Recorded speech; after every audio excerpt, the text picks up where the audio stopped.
So I want to know, you think Robert F. Kennedy Jr. is the best man to be leading public health? No. Answer the question. It's not my decision. No. You're supporting his decision. You're supporting his decision. I support his decision. You just called him a humble, qualified man. Was. So you think he's the best person to lead public health in this country? I think he's the best person. He's a joke. So I want to know, you think... I'm sitting opposite you. But you are a little overweight. More than a little. Yeah. Yeah. Why? Well, if I could figure that out, I'd fix it. Do you try to diet? Oh, Barbara, I've had more diets and lost and gained back more weight in my lifetime than I care to count. There are people who say that you couldn't be president because you're so heavy. What do you say to them? No, that's ridiculous. I'm sitting opposite you. But you are a little overweight. Good morning, pineapples. Looking very good and very nice. Whenever I feel a little overweight, I just look at Chris Christie and then I start to feel a lot better about myself. Hi, guys. Welcome to the Wake Up America show. I'm your host, AP. I want my baby back, baby back, baby back. I want my baby back, baby. Chili's, baby back ribs. Nice to see you guys. Drew Van Ronkel, frickety. Hanging out here with all of our friends over in the chat. Don't forget to click the like button. Oh, you guys liking that shirt? Let me tell you a secret. Good morning, pineapples. Looking very good and very nice. Yeah, exactly. I'm surprised we haven't seen our obligatory before and after Ozempic. If you're that big these days, I mean, don't you think you should just take the shot? Just take the shot. Rise in freedom. Everyone's groin's feeling very relaxed over there in the chat. Joni Rankin's here with us. Kermode Bear mooing for some strange reason. We've got a great show for you today. If you're here, you're part of the scrappiest, most caffeinated Liberty podcast in the country. You picked a good day to tune in, guys. Because we got a lineup today. It ranges from baseball Karens to CBS newsroom meltdowns, from deadly hippos to custody reform in Kentucky. Strap in, because we're going to flip more boats than a rogue hippo in the Ivory Coast, guys. So first up this morning, we're going to talk about a viral clip from the Phillies-Marlins game where a woman, we're going to call her the Philly Karen, marched up and demanded a home run ball from a little boy. ESPN anchors roasted her. The internet, of course, we all had a field day with it. And the dad just gave in to avoid a scene. So we're going to talk about this. I'll use my martial arts background to talk about how I would have handled it.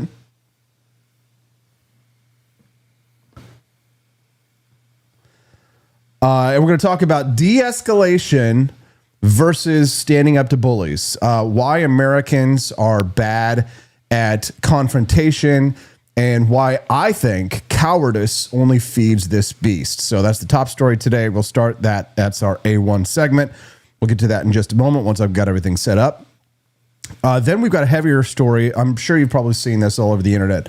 A young Ukrainian refugee, 23 years old, brutally murdered on a Charlotte light rail train by a man with 14 prior arrests. And what did Charlotte's mayor do? She thanked the press for not showing the video. All right, we're going to talk about cowardice today in leadership as well, soft on crime policies, and what happens to a country that can't even protect a refugee who thought she was safe here in America. She survived Putin's war, killed by a black man on public transit. At 8 o'clock this morning, John Miltimore will be joining us this morning to talk about the absolute meltdown happening behind the scenes over at CBS News. Apparently, staffers are reportedly apoplectic over the arrival of Bari Weiss. She's the former New York Times editor. She had to quit over illiberal censorship, and then she built this media institution, the Free Press, into a $200 million media property. CBS journalists are threatening to quit because they might have to work for someone who doesn't worship the DEI gods. You can't make this stuff up. It's going to be a great story. We'll talk about it this morning at 8 o'clock with John Miltimore after we hit the other two big stories. Good to see John Rail and InJam77 over in the chat as well. Don't forget, guys, as you're filing in, to click that like button and have a seat. All right. And then at 8:30 this morning, in my quest to bring you as many new guests as I can, Glenn Reynolds is going to be joining us on the show today. If you don't know who Glenn Reynolds is, he is a townie around here in Jefferson City. He runs the local Republican Party in Jeff City, and he is now running for the House of Representatives seat that would represent me. So we're going to talk a little bit about local politics, as local as it gets, why it matters for you across the country for liberty. And we're going to put this all in the background of the redistricting stories that we're hearing from all across the country.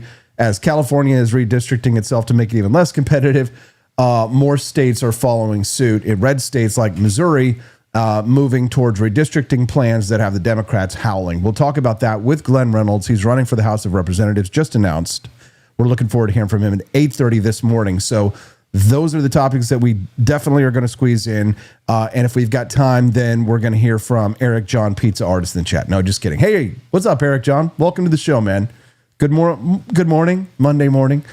I believe the direct quote is good morning, Sunday morning, but Nancy Pelosi's not here for it.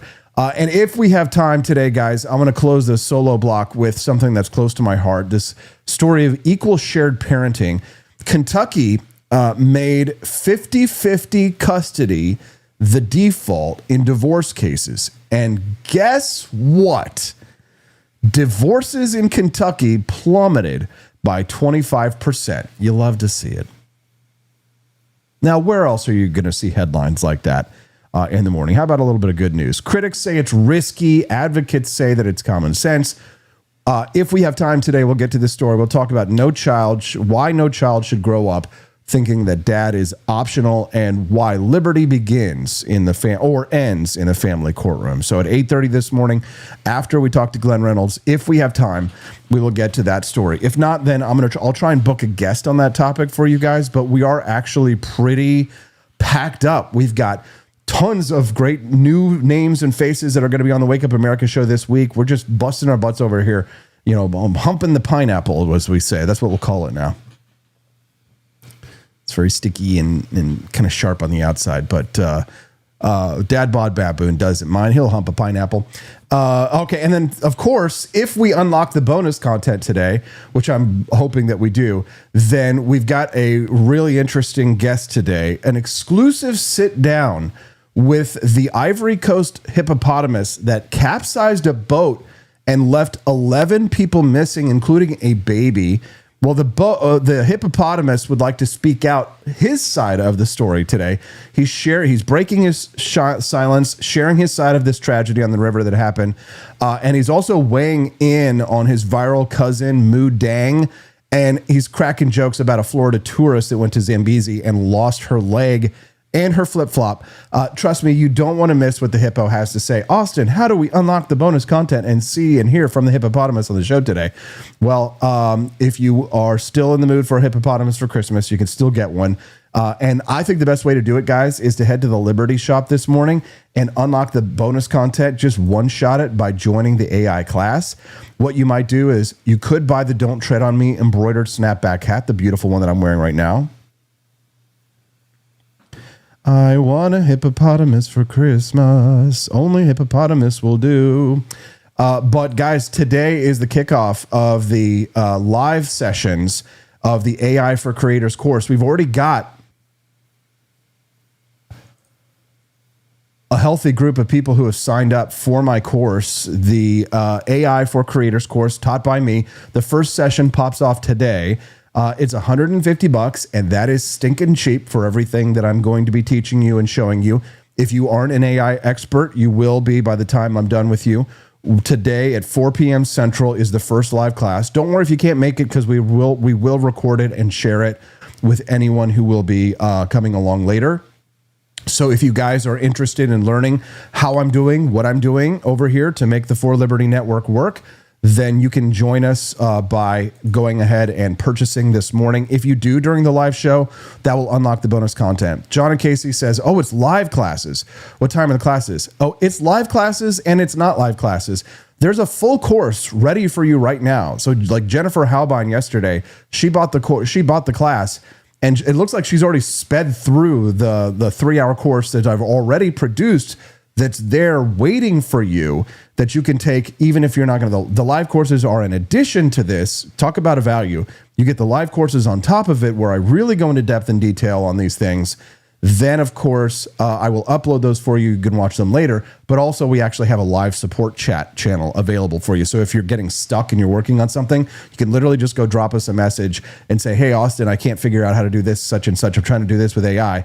And we will be there to support you with that. So think about that. That's a really stinking good value for $150. That's an investment in your future. And you know what you find about education is that you get what you pay for. For this, I think it's a really good value for $150. So live will be recorded too, absolutely. So you'll be able to watch it anytime, even if you can't make it during the live sessions. And there's a full course load already ready for you to go to take any time that you want. So go ahead, John. One shot the bonus content for us today. Why don't you? And then it's $50 a month, and we will continue to add to that course new AI apps for you guys. And you will still have the live support. But if you drop out at any time, then you have to re-enroll at that original price. So it's a good reason for you to stay in the program and learn from the best. That's us. Okay, folks, so let's set the scene. So it's the Phillies versus the Marlins, this game that happened over the weekend. Everybody was talking about this story. You got the two big stories that we're talking about this morning. This was the Phillies game. The Phillies Karen is what they're calling this lady. If you haven't seen the video yet, which unless you're living under a rock, maybe you might not have seen it, but this is supposed to be a beautiful father-son moment, right? Where Harrison Bader cracked a solo home run into the stands. The dad catches the ball. And then in marches a woman. Let's watch the video. Here we go. The ball hit the fan. Oh, the Phillies fan came in and he stole it from another Phillies fan. Oh, she can't believe it. Whoa, put her hands on him. Oh, easy. Oh, yeah.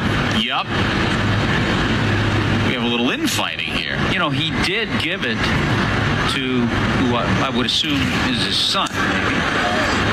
Okay. He did give it to the youngster. This lady's got to get it under control. Look at the girl in the background in the left-hand side of the screen. She's laughing. All right. Ugh. What is going on? Yeah. Hey guys, well I'm out here in the outfield and you hear all those cheers. That's all the fans are very excited because the Marlins, we caught on our, television. I don't know if we are excited about this one. I think that we're all kind of angry about it. He says petrified. He did look initially petrified. Yeah, we are going to do a slow-mo play-by-play of this incident. All right, Dad's size. He took the ball out of the glove and then handed it over in order to make her go away. And America gets a masterclass, in my opinion, on how not to handle a bully, right? So after this, she was getting roasted on SportsCenter, on ESPN. The people called her Big Mad. They called her a Karen. Social media blew up over this. Eventually, the kid later got a gift. He got a signed bat. He got to meet Harrison Bader. It was a great ending.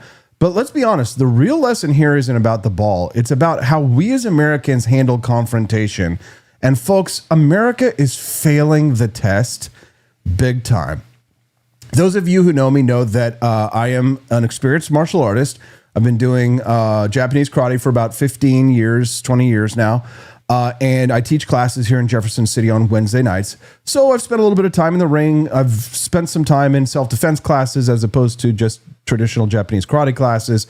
I've done a little jujitsu. I've done a little Krav Maga, right? I've dabbled in a little bit of everything.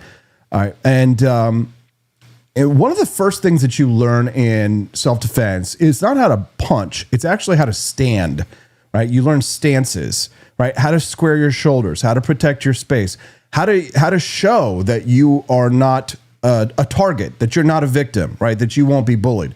And the father had two options in this scenario. He could shrink back or he could step up. And in front of his son, he chose to shrink. Now, what message does that send to his son? In my opinion, it tells your kid that when a bully comes at you, just give them what they want and then go away. It's not de-escalation. This is surrender. And surrender, in my opinion, only emboldens bullies. I saw a lot of people talking about de-escalation. And certainly when your life is on the line, de-escalation is absolutely a good idea. Living to fight another day, right? If you're in that kind of situation. But when you're confronted by a Karen over a baseball and your son is right there, in my opinion, this is an opportunity for an important lesson on what it means to be a man, right? Who's with me? And the thing is that Americans, and this will segue into the second story today about this Ukrainian refugee who was murdered on a train in Charlotte, North Carolina. But Americans have gotten soft on confrontation. We avoid confrontation. We rationalize it away. We call cowardice being the bigger person. But confrontation doesn't always mean violence. Sometimes it just means standing your ground, planting your feet, and saying, no, this is my son's ball. You're not taking it, right? The dad immediately should have stepped between his son and that woman, not shoved his son behind him like a shield and handed, he shouldn't have just let his son stay in between him and the woman. He should have put his son behind him and told her firmly to leave. Right? You have to be immovable. You don't have to punch her. You don't have to sweep her. You don't have to kick her ass or anything like that. Obviously, that would, nobody would have. I'm sure a lot of people would have defended him on that, but he would have had a lot less fans. But let's take a listen here. We'll take a look here. So the guy goes, he gets the ball, right? Let's see where was she at? Okay, so she reached for it. Boom, she lost Phillies it. Fan came in and he stole it from. Some people were saying, that it wasn't in his section, but there's no, you can only catch ball. There's no rule for, you can only catch balls if it lands in your session. When it goes into the stands, it's fair game. Phillies fan came in and boom, he's got it. He stole it from another Boom, Phillies gives it to his son, has a beautiful moment there. And then this is the important moment. This woman puts her hands on him. Now look at the son. He's like, ooh, what's going on here? Right. And this would be me, I'd be hugging my child, with my eyes closed, like, oh, what a beautiful moment. I get to hug him. This is what life is all about. Right. Nobody's done it other than her. Nobody's done anything wrong in this moment. She can't believe it. And the first thing that happens is somebody puts their hands on him and he kind of shimmies and shakes here a little bit. And listen, some people were giving him crap for that, right? In the moment, I think in the first 3 to 5 seconds of this, before you know exactly what's going on, right? Nobody knows exactly how they're going to react, right? Like a big ass wasp flew in my face a few weeks ago, and I was kind of like, right? We've all done that. We've all been there. Gavin McInnes would be really upset with me and think I was being a baby, but a big ass bug with a weapon on his tail flies in your face, that's a little bit. So I'll give him the first 3 seconds, right, where he kind of throws his hands up, right, because he has no idea what's going on. He's in a moment. He's in his head. He's like, da da da da da da da da da, whatever that German song is. Everything's perfect in his world. And then literally somebody puts their hands on him. He's like, what the hell's going on, right? But then once you realize what's going on, you've got a few seconds to figure out. He's like, here's the moment where all of a sudden he's like, and she's like, no, that's in that section. You're not sitting there. And they're having a discussion. We don't know what they're saying, right? But at this moment, he gets the chance to decide, why would you even go back to the game after that confrontation? I mean, come on. All right. So then right here, he looks at her and he looks completely defeated. At this point, we've made a mistake, right? At this point, we've made a mistake and we've given her what she wants. And quite frankly, I think that was the wrong move. I don't care if later he got to meet Harrison Bader. I don't care if later he got to get a signed bat or something like that. This was a really important lesson that he absolutely, that in my opinion, the father failed a test. What do you guys think? Do you agree, disagree? Look at the girl in the background in the left-hand side of the screen. She's laughing. All right. Ugh. What is going on?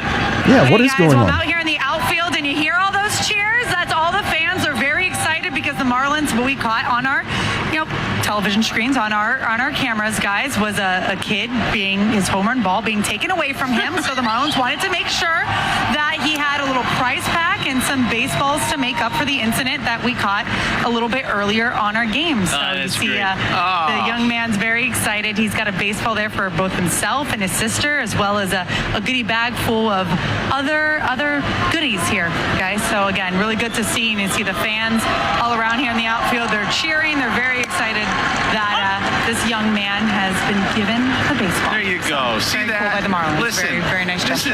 this is good stuff. Good things happen this is to good great. people. I mean, great job. A tip of the cap. Now, I've read every single opinion that there is, every which way on this one, and there are a lot of well-meaning, well-intentioned people who say things that absolutely could be true, that if he had stood up to her, that if he had interjected and said no and forced her to stand down, that he would have been demonized, that he would have been destroyed in the media, that if it had escalated beyond that point, then he would have been seen as the person who was escalating.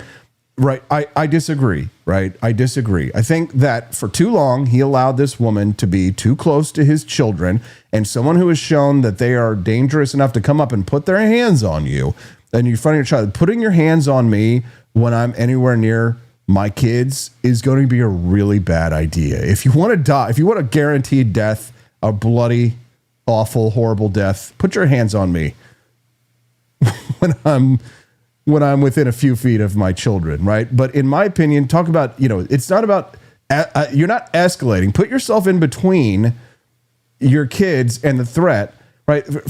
Already. So here's the moment where, okay, we understand this moment. That's fine. Okay. He has a reaction like, what the hell's going on? It's at this point in time now, this is the point when you put your child behind you. You get in between them. You don't have a rational conversation with her, especially because she gets closer and closer to your children. No, I'm sorry. It's not de-escalate. It's not escalation to simply put yourself in between a threat and your children. The physical contact does change the equation a little. If she had just walked up and started screaming at them or gotten in their face or something like that would be one thing. But she came up and he's got his eyes closed and she puts her hand on him, and that is a physical violation. That that could qualify as assault and battery. But she's a white liberal Karen, so I'm sure that people like that get the same treatment that the next perpetrator that we're going to be talking about, criminal, here in just a moment. If you're just tuning into the Wake Up America show, good morning, Monday morning. Today is the 8th of September. Can you guys believe that? This year has really flown by.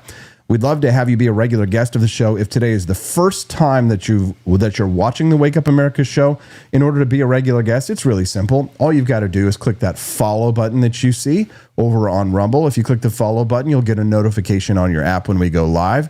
And the show schedule is 5 days a week, Monday through Friday from 7 to 9 a.m. Central Time. SeaWorld St. Louis SeaWorld Girl is here with us this morning. Good morning, SeaWorld Girl. Live long and prosper. Nanu. We're talking a little bit about the Phillies Karen who came out and demanded to get this baseball. Let's watch this again one more time in full. I'll refrain from commentary for a moment. But you guys drop your thoughts on this, your comments in the chat. What would you do? What do you guys think that should have been done? And maybe what would you have done in this situation? One more time. The ball hit the fan. Oh, the Phillies fan came in and he stole it from another Phillies fan. Oh, she can't believe it. Whoa. Oh, easy. Oh, yeah. Yup. We have a little infighting here. He did give it to who I would assume is his son, maybe. Okay. Did give it to the youngster. This lady's got to get it under control. Look at the girl in the background in the left-hand side of the screen. She's laughing. All right. Ugh. What is going on? Here's the thing. Even if you did something like that, even if, imagine you're her, okay? Now, she's walking off, right? She got what she wanted. Look at this, okay? How would you feel about yourself taking away a ball from a little kid, right? Do you think that she has any sense of remorse whatsoever? I bet she does, because I guarantee you somebody's going to find out where she lives, who she is. I saw rumors that she had gotten fired, but I don't know how much truth there is to that. A lot of people were saying that she shouldn't have her career destroyed for this. I don't know. What do you guys think? Here's the thing. If we find out that she's a MAGA Republican or a libertarian Republican for whatever reason, somehow, some way, she's probably not. But if she was, then we won't cancel her. But if she's a liberal, cancel her. People are like, Austin, do you believe in cancel culture? I'm like, No, not for me. Not for my political allies, but for you and your political allies, absolutely. I'm a hypocrite, and I don't care. It's the Wake Up America show, and I am Austin Petersen, your hypocritic host of a 5-day-a-week live stream. We're a whole-ass network. We got 4 shows on this thing. And if you guys missed the news on Friday night, guess what, guys? We've got a brand new show coming to the network. One more new show coming. That's right. We've got a brand new show coming this fall, so keep an eye out for it for more updates, because we will have a whole lineup of 5 whole-ass shows on the Wake Up America shows for Liberty Network coming this fall. How exciting is that? So keep an eye out for that. John Rail says it's the John Rail show. Is it? No, it's Myelin Salavaria will have her own show. That's right, a new show. New show on the For Liberty Network coming this fall. So keep an eye out for it. We are currently in development and will be coming this fall. Yeah.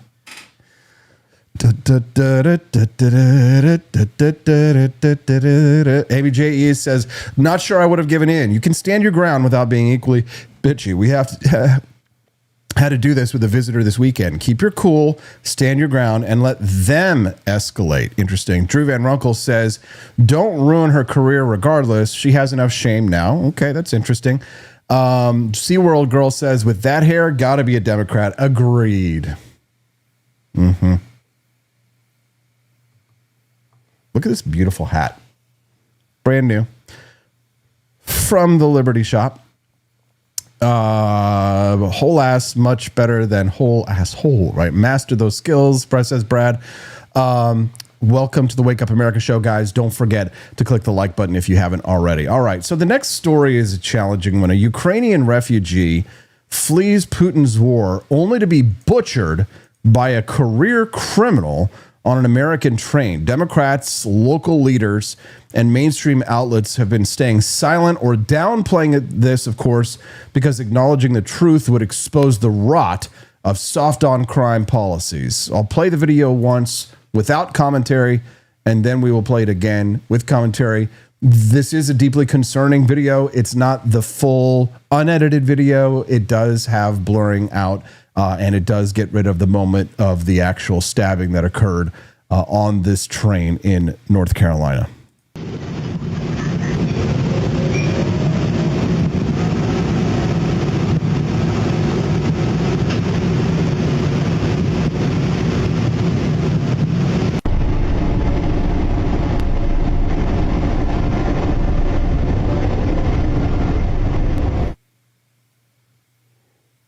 So this is the moment. Pulls out a knife. She's doing nothing. There he is. He's bleeding all over. He's got blood all over the place with a knife in his hand. A lot of passengers didn't even see what happened.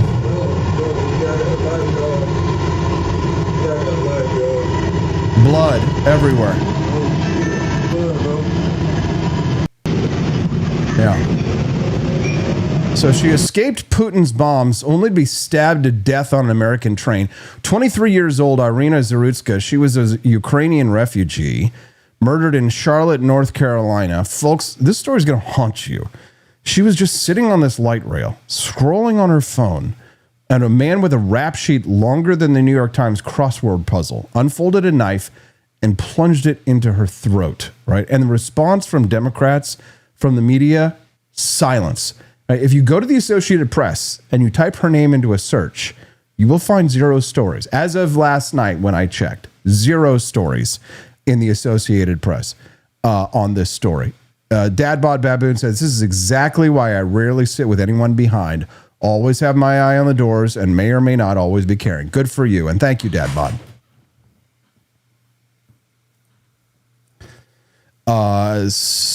Did nothing to him. Unprovoked. Disgusting, hostile attack. Sitting there on the light rail, scrolling on her phone, did nothing, and now is dead. Escaped Putin's wars, fled to the United States, thought that she would be safe, thought that because she came to the United States, she would be safer than being in a war zone. Here he is. He pulls out his knife, his pocket knife, sits there for a second, and then Boom. All right. Look, so let me lay out the facts for you, because apparently we have to do the job that the legacy media won't do, right? So Iryna was murdered on August 22nd. The killer is 34-year-old Decarlos Brown Jr., homeless, diagnosed schizophrenic, 14 arrests, arrests, armed robbery, larceny, assault, attacked his own sister. He once called 911 to report that a man-made substance was controlling his body. His public defender begged a judge in July for a mental health evaluation. The judge ordered one. It never happened, right? The system shrugged, kicked him back out, and then he slaughters this girl on a train. This isn't a tragedy. This is a failure. This is a system that is so cowardly, so paralyzed by excuses that a live grenade like Brown was allowed to roll around the streets of Charlotte until he exploded in front of innocent passengers. And what did the mayor, Democrat Vi Lyles, do? She went on social media. She thanked the outlets for not sharing the video. She thanked them, right? So the real problem here was that people would be seeing too much truth in the Democrats' eyes. The real problem that the Democrats see is that there would be any publicity of an incident like this. You know why? Because they enable this. It is their policies, their official policies, to enable this kind of disgusting, horrific behavior to occur on public transportation in the United States. Quest Fanning says, I remember a rash of gang initiates reaching an arm and slashing a throat by the subway doors. Thank you for that, Quest. Pretty grim. Amy says, if only there had been a social worker on the train. That could be any of us. That could be any of us.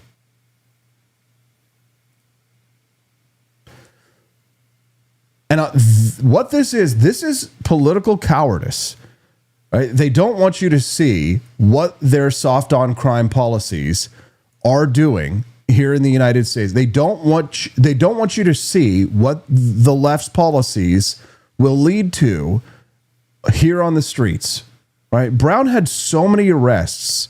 He should have had his own punch card for them, right? Like if he had a bingo card for all the arrests, he would have filled it out, right? Congratulations, sir, your 15th crime is free. Enjoy a free stabbing on the house.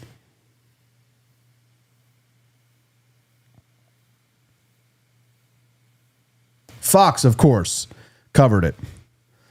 But go check out the Associated Press. And let's talk about America's strange relationship with crime and confrontation. In Charlotte that day, after the stabbing, the passengers, many of them, sat there. Right? Some of them acted. Some of them stood up and helped the woman. Right? But there was no Daniel Penny. There was no jiu-jitsu man or former Marine. I guess there is no such thing as a former Marine. No offense to my Marine friends. They are always Marine. Once a Marine, always Marine. But of course, people have seen what happened to Daniel Penny when you intervene. And so what happens, right? Just like the Phillies guy, the Phillies father, right? No, didn't want a confrontation, didn't want to escalate, right? The passengers barely reacted. Now, some did. Some passengers did step in to help the girl. One passenger even took the shirt off of his own body and used it to help stop the bleeding and initiated CPR. You see blood dripping on the floor everywhere. And the guy strolls through the train like it's just another Tuesday commute, right? But the numbness to these events, that is what is dangerous. The numbness. That we get used to something like this and then it becomes routine. That we allow this to become routine because we aren't willing as a society to step up and to take the necessary steps to prevent this kinds of crimes from happening in our community, because we allow the Democrats to run roughshod over the Constitution in our country. And then this Iryna Zarutska comes to the United States thinking it's the land of opportunity, thinking that she's going to get a better life. She escapes war, comes to the U.S., and this is what happens to her. And how does the Democrat mayor respond? How does they respond? By thanking the media for not sharing the video. What are your thoughts on this story? Send us a text.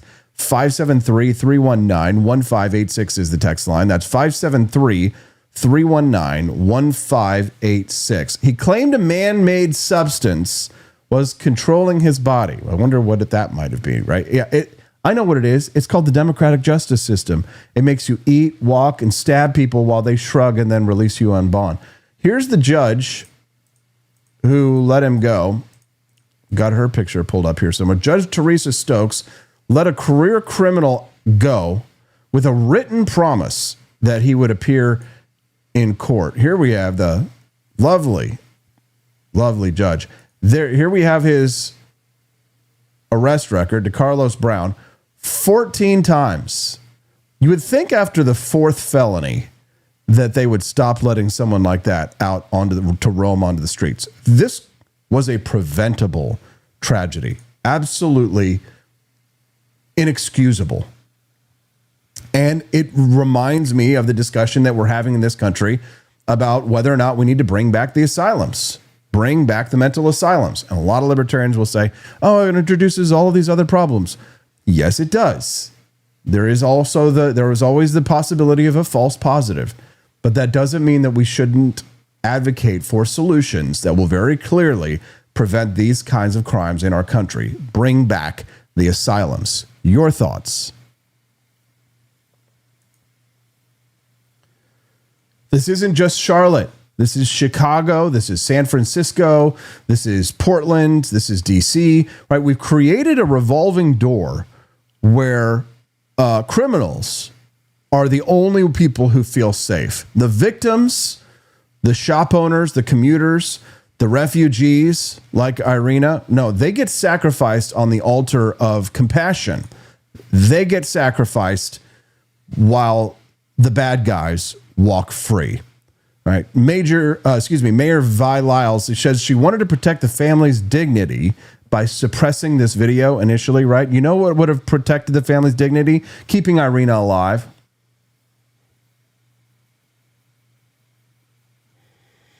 Maybe, just maybe, some of these judges would take their jobs more seriously if these victims' fathers and brothers began paying the judge a visit. There must be consequences, says Dad Bod Baboon.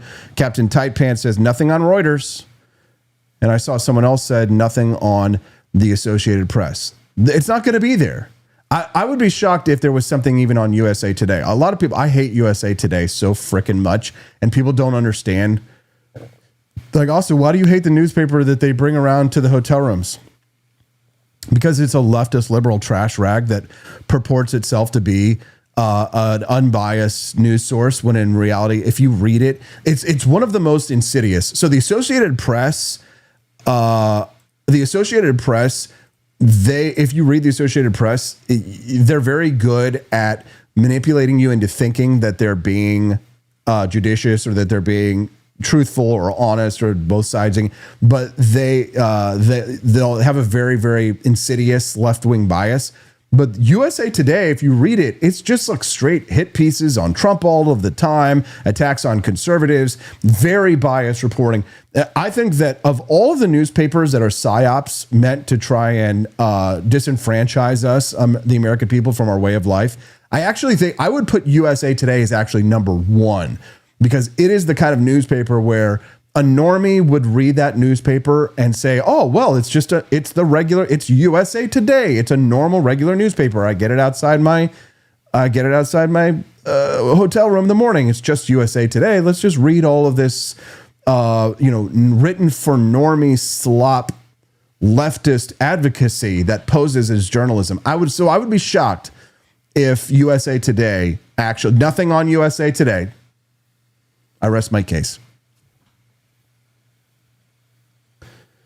Thank you to Steelbringer, says, I agree. The trade-offs of the asylums seem like an upgrade. Bring them back. Thank you for that donation. We've raised $17 towards the bonus content today, guys. But if somebody wants to one-shot it, highly recommend that you guys go over to the Liberty Shop, hit thegriftshop.com, and buy my AI course, because starting tomorrow, the prices will go up, because it's a great way to get you guys in there sooner.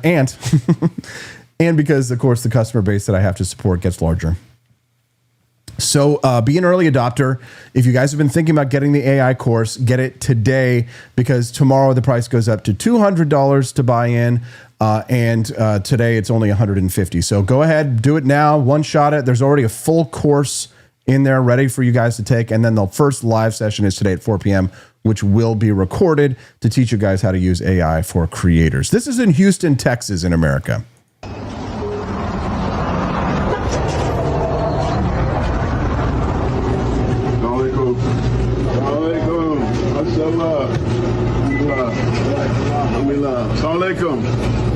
Muslim, right? Mashallah. You know, as a merchant, you have every legal right to sell whatever you want. But as a Muslim, I have a responsibility to tell you, to educate the people and let them know that as a Muslim, you shouldn't sell haram. That the alcohol, the pork, the gambling, all against Islam. And so I'm just letting you know ahead of time, in about 30 days, we're going to start doing demonstrations around the city. The Muslims that have businesses with haram in it will let the people know that we have to teach the people the best. The Muslims have the best. So let the owners know you should begin to change the inventory, or we're just going to demonstrate. We can't stop you.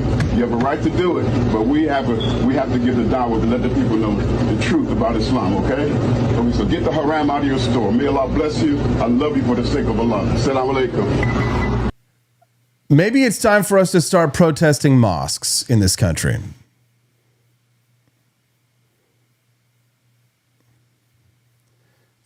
Not in America. Not in my America. It's time for us to get tough on the criminals, the Democrats, the radical Muslims that are un-American, that cannot stand our free market. The whole world will know our peaceful ways by force.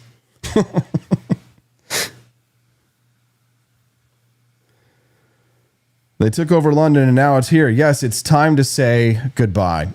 It's time for us to stand up for what really makes America great. And it is our Constitution. It is our law and order. It is our individual rights and our individual liberties, which the Democrats and a lot of people on the right want to take from us. Right? If only the killer in that train case, if they had misgendered somebody on the train, CNN would have covered it wall to wall. If he had misgendered her,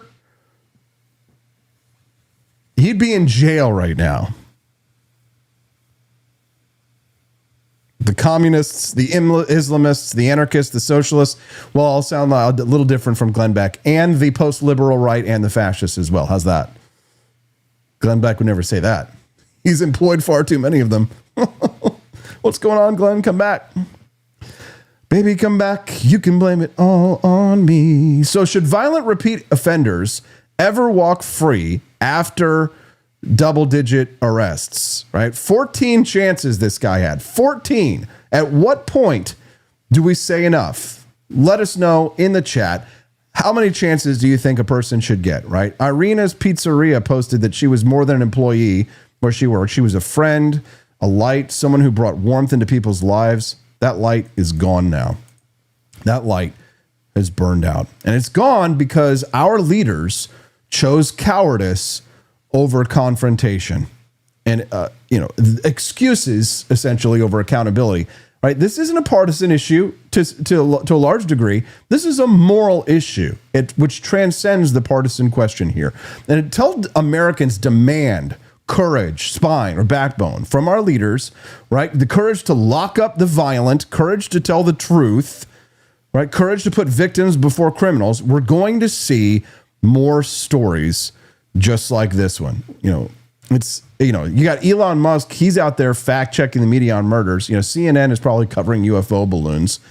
If Iryna Zarutska would have been racist, she might have still been alive, said Dries Van Langove over on X. He posted this, said, race seeing you. I don't see race, race seeing you. That's interesting.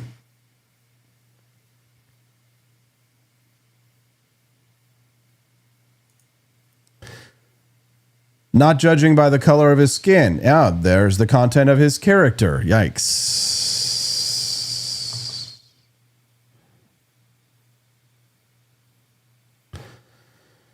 Amy J.E. says, I had a young nurse tell me with a straight face she doesn't eat Chick-fil-A because they are homophobes. With people like that around, how do we get citizens to stand up? That's funny because all my gay guy friends, when they're not stuffing their face full of...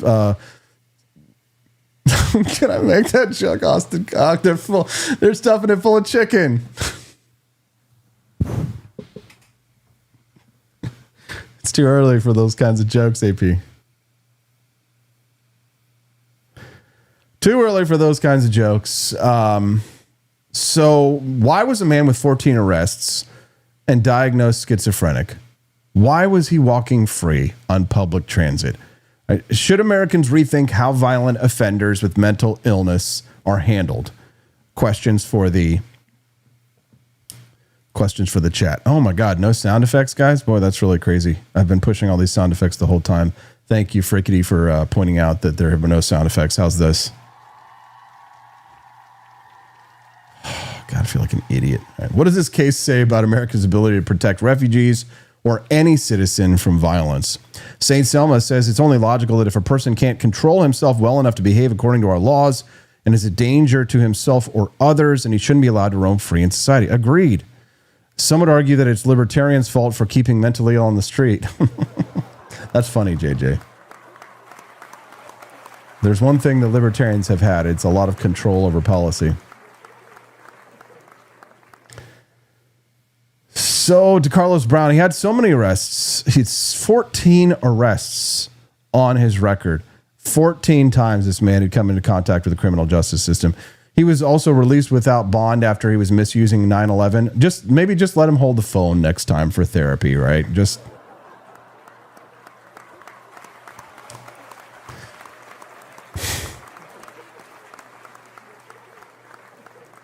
sad. All right. Marty Vi Lyles, here she is, the mayor of Charlotte.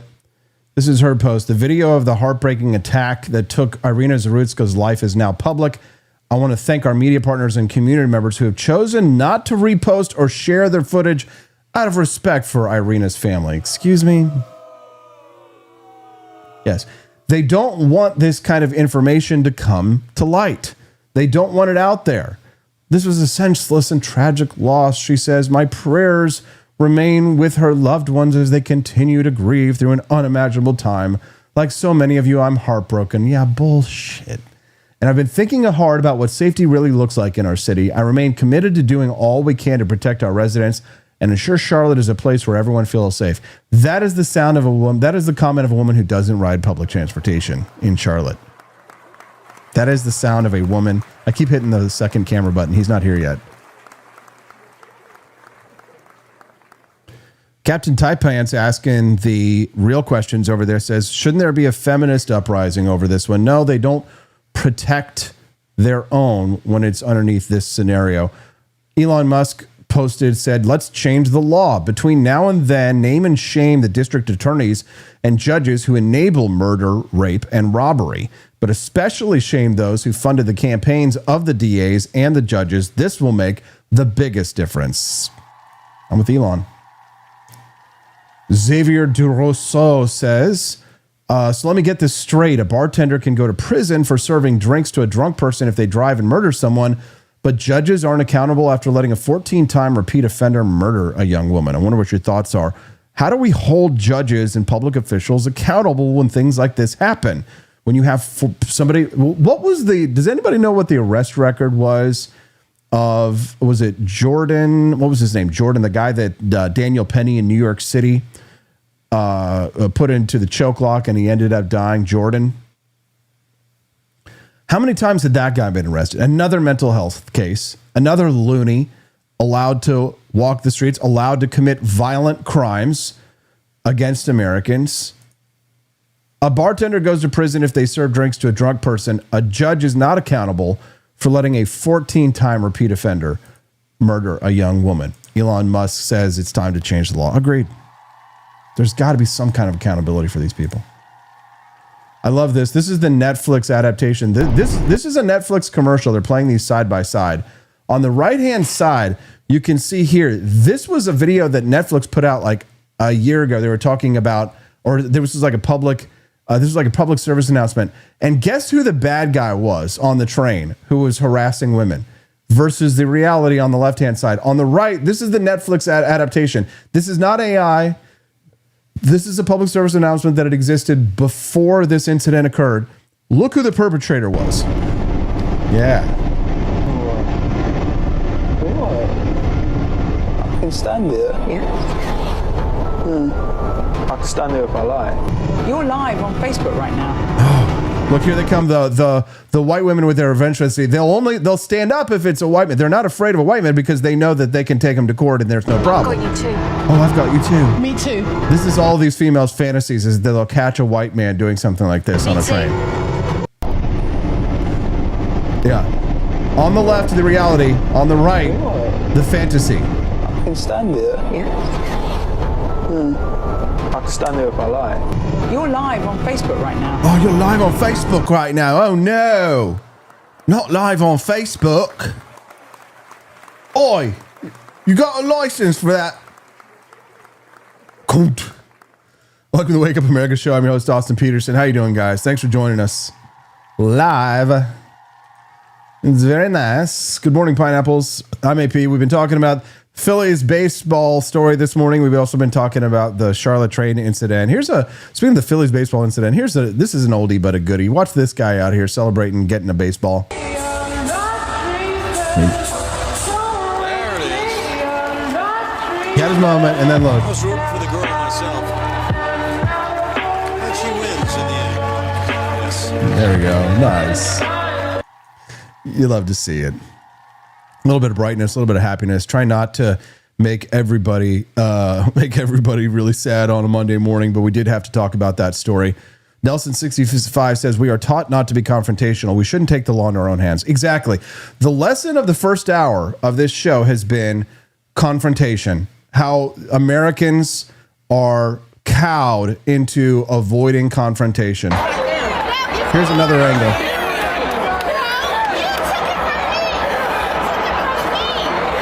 But he didn't take it from you, bitch. You didn't get the ball. You didn't get there fast enough. You didn't get the ball.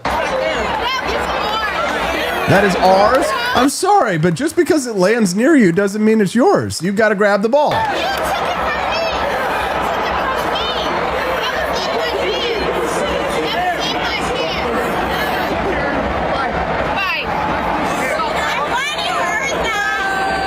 Boo! Yeah, exactly. Boo! Confrontation. It's a conversation that my brother and I have all the time. We're always talking about it. My brother Justin's never been great with confrontation. I've been maybe a little bit too confrontational. Whoops. But you know what? Here's the thing. You're going to go farther in life. You're going to be happier in life, I'll say, if you learn how to deal with confrontation. Confrontation is going to solve you so many problems down the way. People say Austin he's very confrontational. When problems come and conflict is inevitable, I am the person who squashes it. Preemptive strike. Boom. If we're going to have a problem, the confrontation happens right now. We're going to talk about it so that you don't let things sit, you don't let things seethe, and you don't have those situations where you say, "Oh, you're in the shower a few hours later, and you're like, oh God, I should have said this. I should have said, oh, shut up, bitch. I should have done this. I should have done that." We need to learn confrontation, positive confrontation. How to solve problems and how to stand up to bullies in this nation. Bullies who behave in these kinds of ways. You know that this is not the first time that this woman. Oh, the Phillies fan came. This is not the first time this woman has behaved like this. He stole it from another Phillies. He stole it from. I say just stole it. You get the ball. You caught the ball. The Phillies fan came in and he stole it from another Phillies fan. Oh, he didn't. Oh, she can't believe it. And then she puts her hands on him. He gets a free pass on the weird, fluttering of the hands back and forth. Easy. And at this point in time, like once you realize that you're being confronted, don't let your son stand in front of you. Stand in front of your son. Stand up for your kids, damn it. Come on. This is America. This is not France. This is not England, where they roll over when somebody comes in, try to take things away from you. Somebody tries to take things away from you. You don't necessarily have to punch a woman in the face right away, but you do have to put yourself between your children and the threat, the aggressor, the attacker. Coming up next, we've got John Miltimore on the Wake Up America show, the Tiffany Network, CBS News. They're reportedly apoplectic. That's the word that they're using over the possible arrival of journalist Bari Weiss. She's a former New York Times opinion editor. She quit in 2020, accusing her newsroom of being illiberal. Think of that. She turned the free press into a powerhouse. Now Paramount is reportedly paying $200 million to acquire the free press. And the lifelong CBS people are freaking out over this one. John Miltimore is going to join us to talk about that before we get back. We are at this point right now, $17 raised towards the $75 and $100 bonus content goals, guys. Keep those Rumble rants coming. Or my recommendation, John Rail, Amy J. Eves, Mighty Megatron, anybody who wants to get in on my AI course, the first live session is today. Go unlock the bonus content in one shot.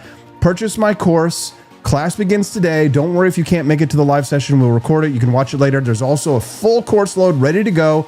Head on over to the Grift Shop at forlibertyshop.com. One shot that bonus content. Join my AI course. Learn how to master creativity. We'll be right back. It's the Wake Up America show on the For Liberty Network.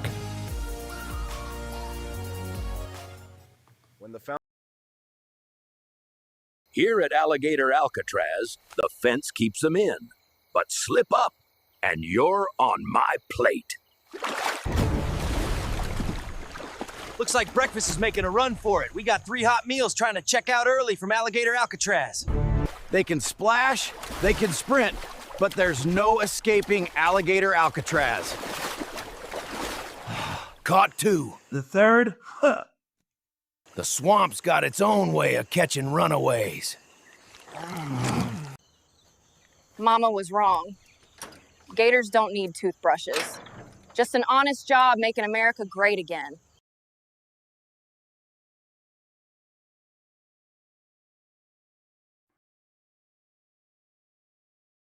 Patriots, listen up.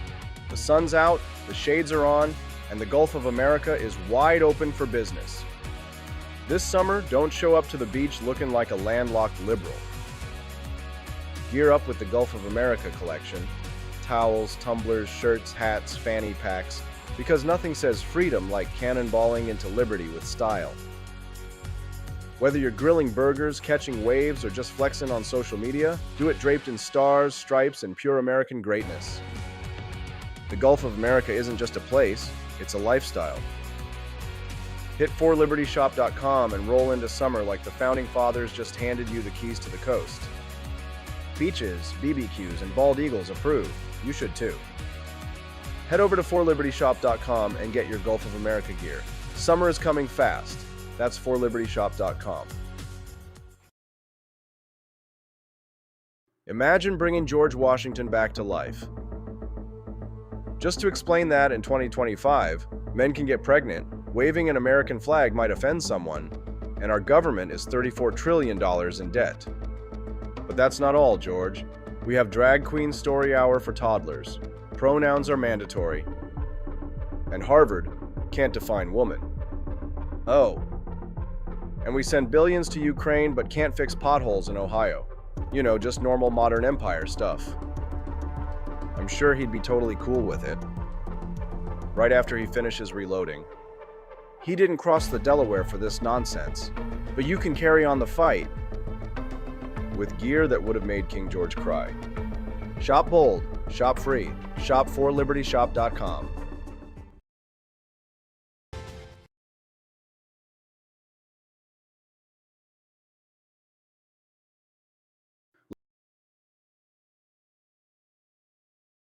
Look, not all t-shirts are created equal. Some just sit there. Others start conversations. The ones at forlibertyshop.com, they raise eyebrows, win arguments, and occasionally get you banned from PTA meetings.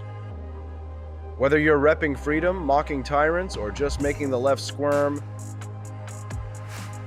we've got the gear that says what you're thinking. Loud, proud, unapologetic. Welcome to the CBS Evening News. My name is Tim Dillon. I want to first start by thanking Bari Weiss for giving me the opportunity to sit here with you at the iconic CBS News desk and deliver the news. CBS is a great American institution. I also want to speak directly to people who feel that there may be some changes coming at CBS or that the network isn't going to be recognizable. Nothing could be further from the truth.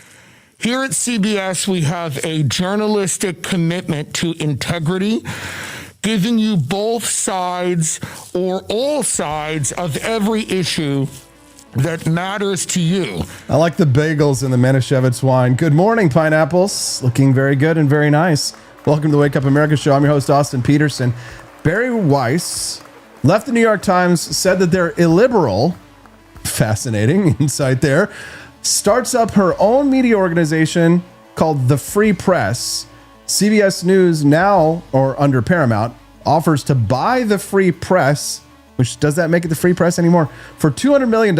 And now all the old heads, as we call them, over at the network are freaking out. They're apoplectic that Bari Weiss might be coming back, that a former New York Times editor might be coming back to work at CBS. Joining us live now for the silliness is John Miltimore.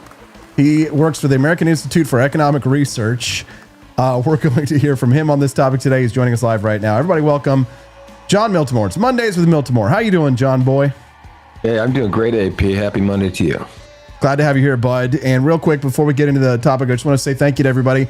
We just unlocked the bonus content. Somebody one-shotted it. They bought an AI course. I can't talk John into getting one, but I did talk some of you guys, so thank you for that. And we'll see the bonus content joining us a little bit later on the show. So, John, welcome to the show. Talk to us a little bit about this purchase. It's kind of a big deal. $200 million from CBS is a little bit unprecedented. And why is the left freaking out about being potentially run by a former New York Times author? Set this whole story up for us, if you don't mind. Well, I think the important part of it goes back to 2020. We were going through this, the George Floyd saga had just happened. Newsrooms were, I'll say, kind of in chaos. There was a lot of disagreement on some of the things going on. The New York Times, all these riots were taking place. So what you had is Tom Cotton wanted to run an op-ed. He wrote it, sent it to the New York Times. It was on how Trump should use the military to kind of bring order in these cities where all these riots were taking place. James Bennett was the, op-ed editor at the Times, and he decided that, was going to run it. And it's a U.S. senator making an argument. I think there's, I remember when hearing about Cotton, saying use the military to, I had reservations about what he was saying, but he's making it in an argument in an opinion page, right? And the New York Times staff revolts, and James Bennett, who gets fired just for greenlighting an op-ed. I think maybe technically he resigned, but he was pushed out. And during this, that happened in June 2020. The next month, Bari Weiss, who was, under Bennett, she resigns from the Times. And if you look, she was getting bullied in the Slack channels. There's a big story there. A lot of staff hated her, didn't want her around. And she says, look, I believe in ideas, I believe in truth, but you need to have a platform for these things. So she struck out, and that was the moment. Months later, the Free Press was founded. And it was pretty influential right from the beginning, right? It was one of those, it came on, there was a lot of media, and, but did I think it was going to get a $200 million valuation in a few years and to be sold? Probably nobody did. But kudos to Bari, she saw a need, what it was.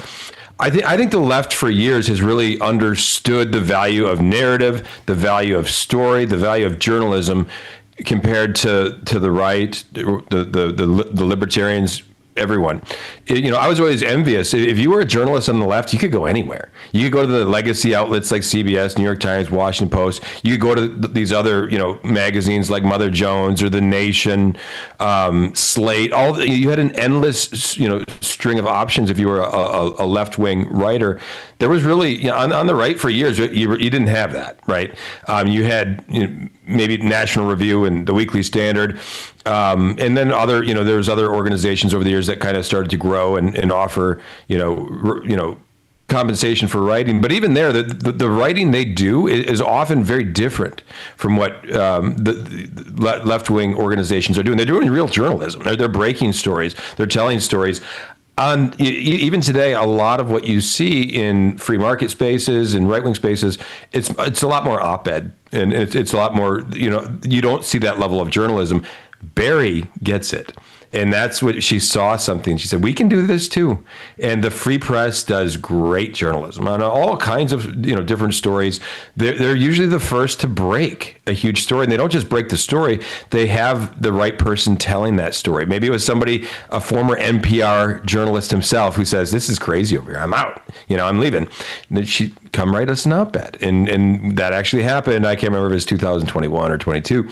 But they're doing fantastic work. I'm a little sad to see them go to CBS. I'm afraid the Free Press could change. But the story is, John, is that the old heads over at CBS are freaking out. The people who are working inside CBS, there's a political angle to this, John, and I want you to tease that out for us.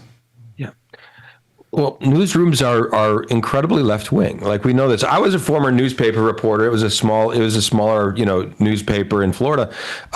Even then, I was like everybody. It was reflexively left wing, and that really shouldn't surprise us. I think a lot of people journalists in journalism school. They go in, they want to change the world. They don't want to report about the world. They don't want to say, like, this is what happened. They want to change it, and they want to change it usually in a progressive way. And they want to tell this story. If you look today how newsrooms tell stories, there's a narrative there already, and it's almost always, not, there's exceptions, but it's almost always through this narrative of oppressor and oppressed.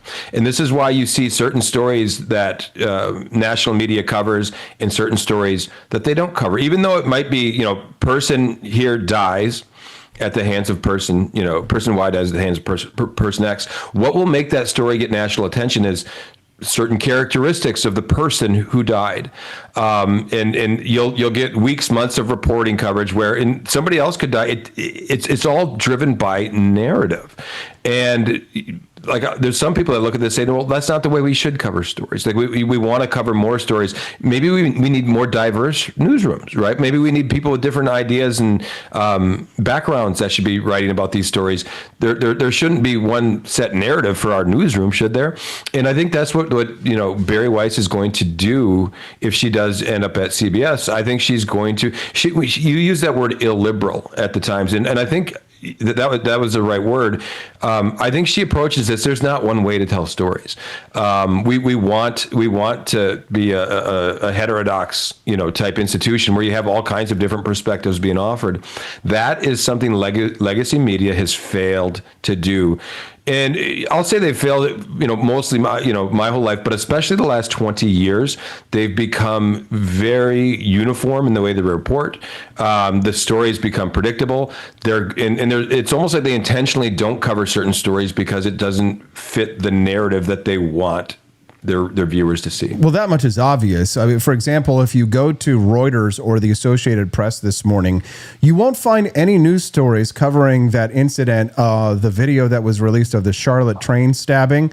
And so something makes me wonder if there isn't a lie by omission going on by those news outlets. It doesn't happen to fit the leftist narrative, does it, John? No, exactly. I'll say this, my microphone, is my microphone? There we go. Yeah, we can hear you. I think the bias in media, it's often, sometimes it's the way they cover stories. Like you can sometimes look at a story and say, like, wow, like that's a really partisan story, a really biased story. I think the more obvious case is when you have stories that they refuse to cover the story at all. They don't want that story to be talked about. They don't want it covered. And so we're not going to write about that. And they do that. Are you having some issues there with your microphone, sir? I might be. It might have a short. We're hearing you fine. We're not getting any buzzing or strange noise or anything like that on our end. So I think I got it. But yeah, I think you're absolutely right. They choose to not cover certain stories because they don't like what that story suggests. If you're just tuning in to the Wake Up America show, I'm speaking to John Miltimore. We call it Mondays with Miltimore. He joins us live Mondays at 8 a.m. Central, and we're certainly glad for that. We're talking to him a little bit about the Bari Weiss hiring by Paramount. She created a news institution and sold it to Paramount for $200 million, and now all of the old heads over at CBS are worried about the takeover. Do you think that the legacy media is salvageable? Because as somebody who's worked on the inside, I can tell you, I don't think that there really is anything that can save the legacy media from themselves. I think it's basically like a slow collapse that we're watching when it comes to the media in this country, as people like us, here on our podcast, people like us really are taking over. Yeah, I think they're aware of that. And I think there's people in legacy media that are asking themselves the same question. And my answer is it salvageable? Not without sort of radical changes like what CBS is reportedly considering, like bringing on someone that's going to have a whole new vision, a whole new attitude on how we cover news. And if you have other legacy institutions that do this, yes, I think the course can be corrected, but it will take radical change. It'll take newsrooms taking a hard look in the mirror and looking like, what is our job? Is it to oppose the orange man or any president? Is that our job? Or is our job different from that? And looking at things with open eyes, honest eyes, maybe asking questions instead of trying to shoehorn narratives into stories. That can happen, but it's going to take a whole different newsroom culture than what we see today. And I say culture because that was the New York Times culture, right? Like James Bennett. I don't think James Bennett, who is Bari Weiss's boss, I don't think he's a political guy. I think he's just an op-ed editor that was trying to navigate, tell stories, share op-eds, and navigate a very difficult situation, which the New York Times newsroom was becoming incredibly hostile and partisan. And you need people within those institutions that can kind of resist that pressure. And that during that period, that just wasn't going to happen at the Times. And so we're seeing across the board, newsrooms are struggling, and for all the reasons you say. They're competing with podcasters, they're competing with the Joe Rogans and the Tim Pools, the Austin Petersens, and they're going to have to change how they report. There's going to be monetary modeling that also has to change. You have Twitter, right? You have all these things, but I think the biggest picture is you have the left-wing people, right, they feel their grip on the narrative. They're losing that grip, and it's not just Bari Weiss and the Free Press. It's things like Twitter, right? Like when Twitter was a very controlled ecosystem. When Elon Musk bought that's not the case. So then you went over to Blue Sky. You had all these people went over to Blue Sky, and they had growth, and then they had a little more growth, and now that's stopped, and now they're declining. So I think there is a certain panic that they're losing control over this narrative. John, I've got a video I'm getting ready to play right now about this woman who was stabbed to death on the Charlotte train. Everybody's talking about it this morning. She fled the war in Ukraine, come to the United States, thought that she was safe, sits in front of this man who had been convicted 14 times, says schizophrenia. He pulls out a knife, casually sitting on the train, and then just stands up and just stabs her to death. Bleeds out all over the train. Nobody tries to stop the guy. Some people did step in to try and stop the bleeding and give her CPR. She passed away right there on that train. John, the judge who let him out the most recent time, let him out with just a signed statement that he would appear in court. What are we supposed to do with people who commit crimes 14 time felons before it gets to this state? John, bring back the institutions, bring back the mental asylums. What do we do? Yeah, I mean, this person should not have been free. I think, whether people can debate, should he be in a hospital, should be in a prison? I think a person who is a diagnosed schizophrenic should be in a hospital.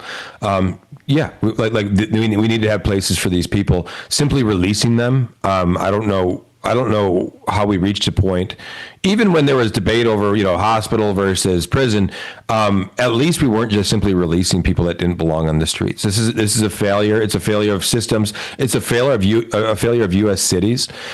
We've watched these subway systems. Like, I don't live in a major city. I live in the suburbs of Minneapolis, but I don't go downtown anymore. And I don't see any sort of appetite to do the things that need to do to make a city safe, at least my city. And then I see what's going on in New York. I see what's going on in Charlotte. And I don't think you have these sort of left-leaning city councils, left-leaning mayors. They will not do what's necessary to sort of fix these things. So I've said it for a number of years. I think we are going to see cities, these urban areas in America, slowly fall to pieces. And I think that's what we're seeing happening here. It's tragic what happened to that woman. I couldn't watch the video. I could, I just didn't want to see that. But to go back to the journalistic part, this is a Ukrainian refugee just sitting on a subway train that's murdered in a ghastly way. Nobody wants to talk about that in a major news outlet. There's something warped about that. There's something wrong about that. Murder is something. If you go back to the 50s and 60s, when what Truman Capote was covering, he did that book In Cold Blood. It was a ghastly murder. There's something about that. There's story there to tell. Talk about this woman's life. What a tragedy. She escapes to the USA and is murdered by a schizophrenic on a train. That has news value. But the fact that it's only being talked about on X and not in any sort of major news publications, there's something deeply troubling about that to me. Yeah, it's funny you said escape the USA, maybe a Freudian slip. I know a lot of people who see things like this and they think they do want to escape the United States. But John, is there anything else that you want to share with our audience before we let you go today? Not really. Great to be with you. As always, you check out my Substack, The Take by John Miltimore, and our content on thedailyeconomy.org. Mondays with Miltimore wouldn't be Monday without John. Thanks. We appreciate you, bud. Hey, good seeing you, AP. Have a good one. You have a good one. For those people who are considering leaving the United States, this is a great setup for our sponsor, which is expatmoneysummit.com. That's expat, P-A-T, expatmoneysummit.com. Learn the tricks and tools of the trade to get your money, to get your life, to get your property out of the United States as tax-free as possible. If you guys want to see me speaking on a VIP panel at the Expat Money Summit, you can get the upgraded package for 20% off if you use my code AUSTIN. That's AUSTIN. You'll get 20% off of the code for expatmoneysummit.com. If you've been looking at what Javier Milei is doing in Argentina and saying to yourself, this might be a good opportunity for me to take a look at acquiring some land for my posterity so that they can actually reap the blessings of liberty and not get stabbed to death on a train in public transport, then expatmoneysummit.com is the place to go to visit to find out how to do so. It's coming up soon. expatmoneysummit.com. Use my code AUSTIN, Austin, over there at expatmoneysummit.com, and you guys will get 20% off. Okay, great, good, fine, grand. Next up, Glenn Reynolds talking about redistricting here in Missouri and around the country. He's running to be my representative. We'll grill him over an open fire after the bonus content. It's the Wake Up America show on the 4 Liberty Network. Don't go away. Enjoy the bonus content. COVID-era lockdowns occupies a central place in the political identity of the new right, the eclectic group of national conservatives, post-liberals, populists, and neo-reactionaries at the ideological core of the MAGA coalition. Ironically, it was President Donald Trump who enabled lockdowns by proclaiming a national emergency in March 2020 and appointed Anthony Fauci to lead his administration's pandemic response efforts. And yet, the new right has opted to look past these contradictions. It has become routine for new right political figures to position themselves as leaders of a bold resistance against the COVID restrictions. Vice President and self-described post-liberal J.D. Vance launched his Senate campaign in 2021 with an attack on Fauci's cabal, even as they were largely absent as these events unfolded in 2020. For many on the new right, COVID serves as the origin story of their own political radicalization. Oren McIntyre, a columnist for The Blaze and post-liberal internet influencer, recently declared as much on Tucker Carlson's podcast. I just realized, okay, the Constitution is not stopping the lockdowns. That's kind of how I started tweeting and, putting out material and writing. Similar claims about resistance in the time of COVID-19 are a common theme on the new right, and one that Carlson has parlayed into a broader assault against experts across the scientific, policy, and economic realms. In his 2023 book, Regime Change, post-liberal political theorist Patrick Deneen posits that the pandemic exposed a growing division between those calling for deference to expertise and a more populist resistance to governance by elites. In his telling, the new right arose from this backlash against expertise run amok, first exemplified by public health officials during COVID, but also extending to the neoliberal economists whose support for free trade he faults for a litany of other issues, real and imaginary. New right internet personality and provocateur Mike Cernovich expressed these sentiments more bluntly in a post on X after Trump's Liberation Day tariff announcements. Experts have been wrong about nearly every issue of consequence. COVID showed they will lie shamelessly and face no consequences. Free traders, so-called, were nearly to a person COVIDians. McIntyre's autobiographical account to Carlson goes even further in delineating how lockdowns converted him from a Sean Hannity-listening Republican to a new right spokesman. I started reading a lot of political theory outside of the mainstream, McIntyre said. I read this guy, Curtis Yarvin, and the more I read that, the more I wanted to share what was going on. It is a revealing watershed moment. Yarvin, who also writes under the pen name Mencius Moldbug, has become something of a pop philosopher of the new right. He adheres to a peculiar belief system dubbed the Dark Enlightenment, which he built on the ideas of 19th century pro-slavery and anti-capitalist theorist Thomas Carlyle. Yarvin's writings espouse a visceral disdain for democratic institutions and consumerism in the economic realm, a belief that American constitutionalism is a failed experiment, a fascination with absolute monarchy and feudalism, and more than passing ventures into eugenic theory. In both content and blusterous tone, Yarvin's style is reminiscent of Ignatius J. Reilly, the bumbling reactionary protagonist of the classic novel A Confederacy of Dunces, albeit with more racism. Despite these eccentricities, as well as his more noxious personal bigotries, he has gained a surprising amount of influence on the new right. Vance is also a Yarvin fan, and Deneen recently joined him in a podcast discussion about the new right's conceptualization of conservatism. McIntyre is a devout Yarvin enthusiast, but with a peculiar twist. At the time of McIntyre's claimed COVID awakening in April 2020, Yarvin was busy preaching the necessity of Wuhan-style lockdowns, electronic exposure tracking, and other authoritarian measures to halt the coronavirus in America. Yarvin's counter-pandemic plan ventured into extremes that even the most fanatical lockdowners avoided stating openly. Americans all have cell phones, he wrote. Why haven't we started full population control with involuntary tracking, testing, and isolation yesterday? He mocked lockdowns in his home state of California for being insufficiently aggressive to accomplish the task of virus control, ridiculed Americans as too puerile, spoiled, and arrogant to meet the challenge of COVID, and faulted our free economy and democratic institutions for creating obstacles to imposing a China-esque virus control plan. Yarvin's proposed interventions read like a would-be dictator's fever dream. He called for the creation of a coronavirus authority with unconditional and unlimited authority over all public and private actors, operating beyond the reach of Congress and unaccountable to any court review or constitutional oversight. To blunt the economic disruption of such draconian measures, Yarvin proposed that the Federal Reserve convert all private stock and bond holdings into public assets in exchange for a one-time payment. In this new financial reordering, the Fed owns all public companies for the duration of the pandemic, with any debt being incurred by the Fed and then canceled. This temporary dictatorship, or as Yarvin put it, literally the state capitalism of the Soviet Union, would run for the course of the pandemic before resetting society after the lockdowns worked, an outcome in which Yarvin had supreme confidence. As for anyone who complained, Yarvin's plan called for complete social ostracism and suppression. In a sane world, anyone with a public record of minimizing the coronavirus would be canceled, unfit for any further employment, let alone in this crisis.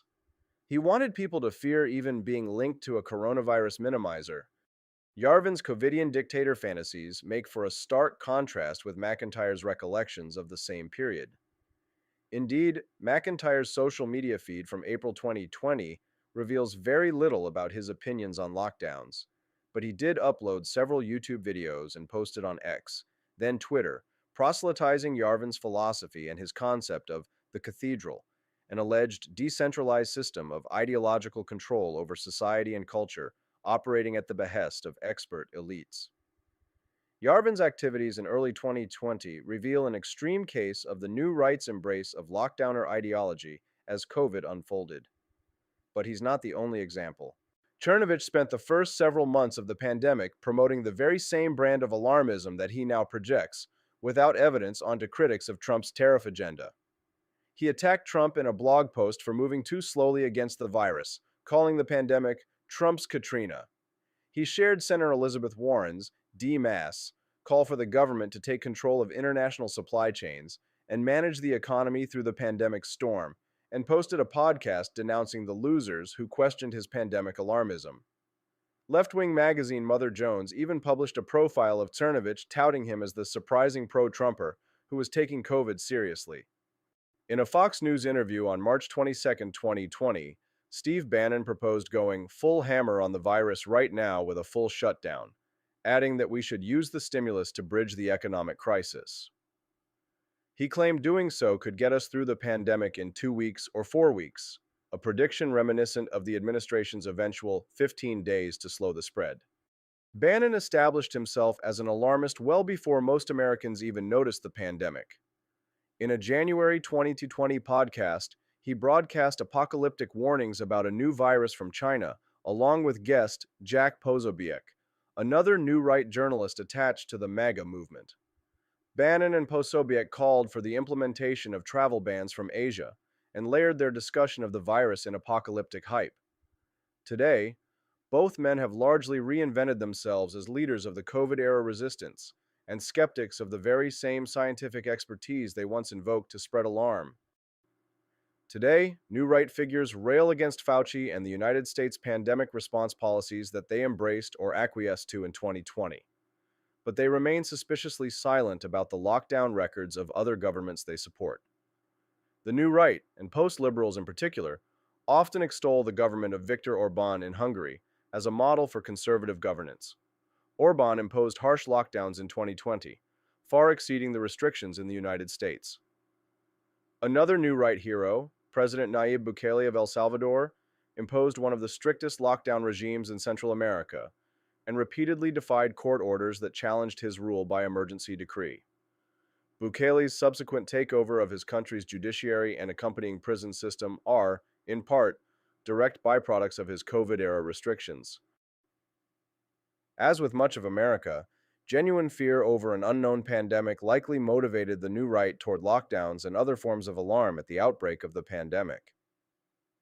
Before he turned against lockdowns in the late spring of 2020, Carlson personally lobbied Trump to take more aggressive action in his COVID response. Other, more opportunistic motives also played a role, though, as new right figures tried to appropriate the pandemic response to pet issues, such as countering free trade and immigration. Once again, Yarvin emerged as an early proponent of restrictions, albeit for motives that extended beyond virus control. Writing for the Claremont Institute blog on February 1, 2020, Yarvin pronounced globalism dead of coronavirus. He endorsed an immediate travel ban across the Pacific, thereby disconnecting our planet's two great hemispheres, and made condescending jabs at Westerners for viewing quarantines as antiquated relics of the past. Yarvin's commentary had another objective, though. He viewed the emerging pandemic as a proxy issue in his own larger battle against globalization, a long-standing new right bête noire at the center of their cultural and economic grievances. To Yarvin, COVID shutdowns also disrupted trade, travel, free migration, and the spirit of consumerism that he blames for most of his cultural grievances. Travel restrictions, lockdowns, and other responses to the pandemic would strike a simultaneous blow against the international economic order that his Carlylean worldview finds so abhorrent. None of this record should deflect from the fact that COVID restrictions took an immense toll on human liberty in 2020. Some on the new right may genuinely recognize that toll today, as reflected in more recent comments. It is not difficult to take a bold stance against lockdowns from hindsight in 2025, though. March 2020 was a different story, a time when lockdown critics were vilified in the media, censored by social media companies, denounced by political leaders, and threatened with cancellation. The very same tactics that Yarvin espoused from the outset. I mention these facts not to boast of my positions, but to convey that the anti-lockdown movement was a lonely place at the outset of the pandemic for those of us who advanced it on the ground. The new right may claim credit for leading the resistance movement today. As those of us who were there in 2020 know, however, they were largely absent from that movement at the time it mattered. Or worse, as with Yarvin, they were directly complicit in the lockdown cause.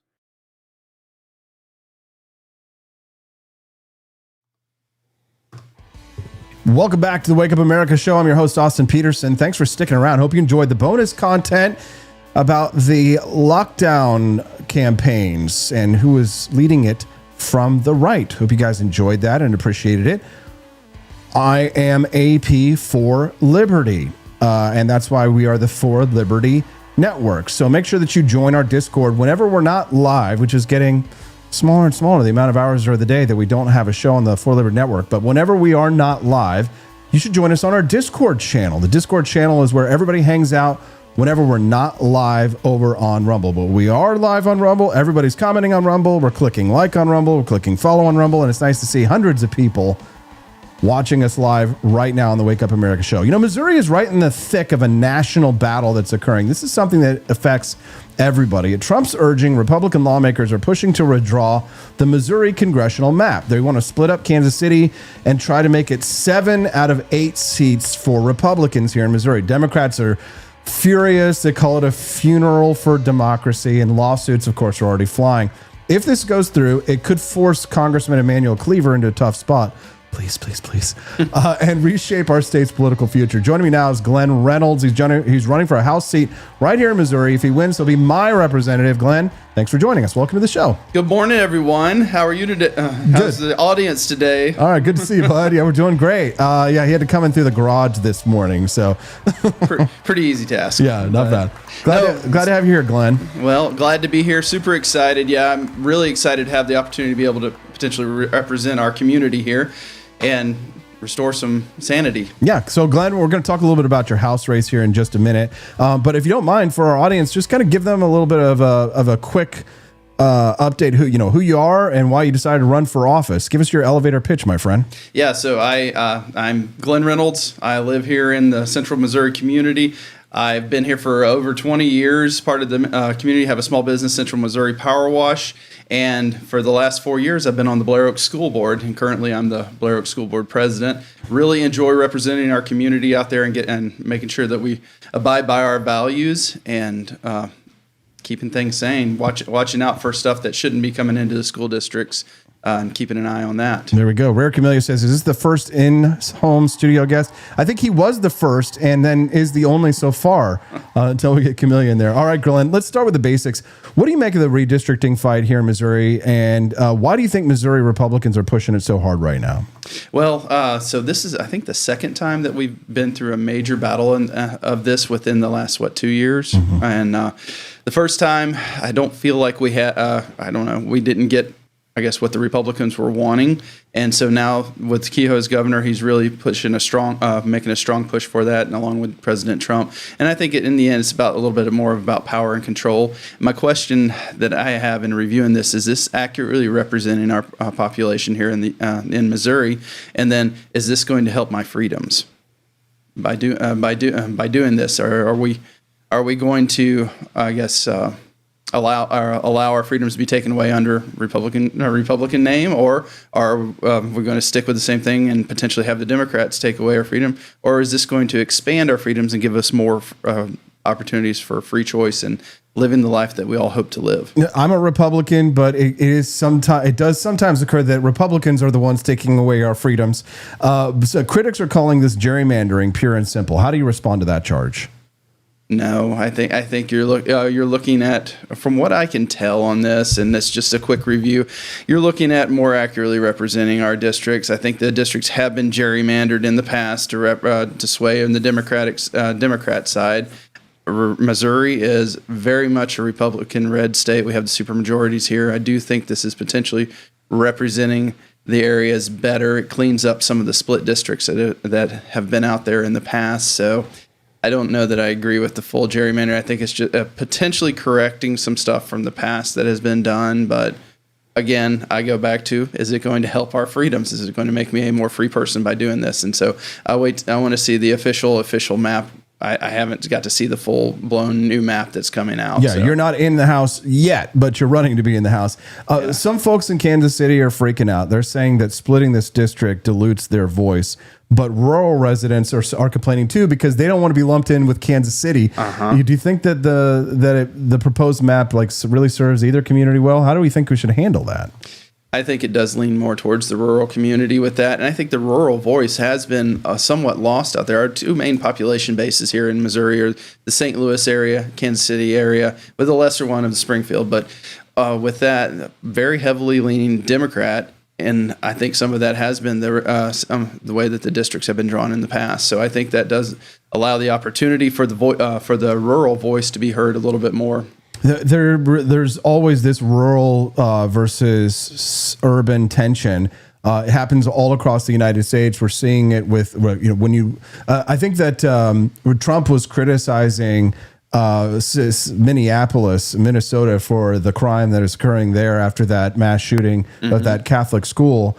And then the governors like J.B. Pritzker of Chicago and Illinois, he was in Chicago, and they were asking about, do you feel safe riding the train, the L train from O'Hare Airport downtown, after 7 p.m. at night? And he's like, well, what about all the crime in these red states? What you need to look at is the crime in those red states. But Glenn, where does the crime occur in our red state when it happens? Where is it happening? St. Louis. I used to joke about that. St. Louis and Detroit were the number one and number two most dangerous cities in America for years and years and years, fighting it off. I used to joke to my friends about that. And our urban centers are typically where most of our crime rate occurs. Yeah. So Drew, decision points over in the chat says, "Oh wow, how did AP get JFK on the show? He does look like JFK. He's got the same hair. Look at that. I did have sex with that woman."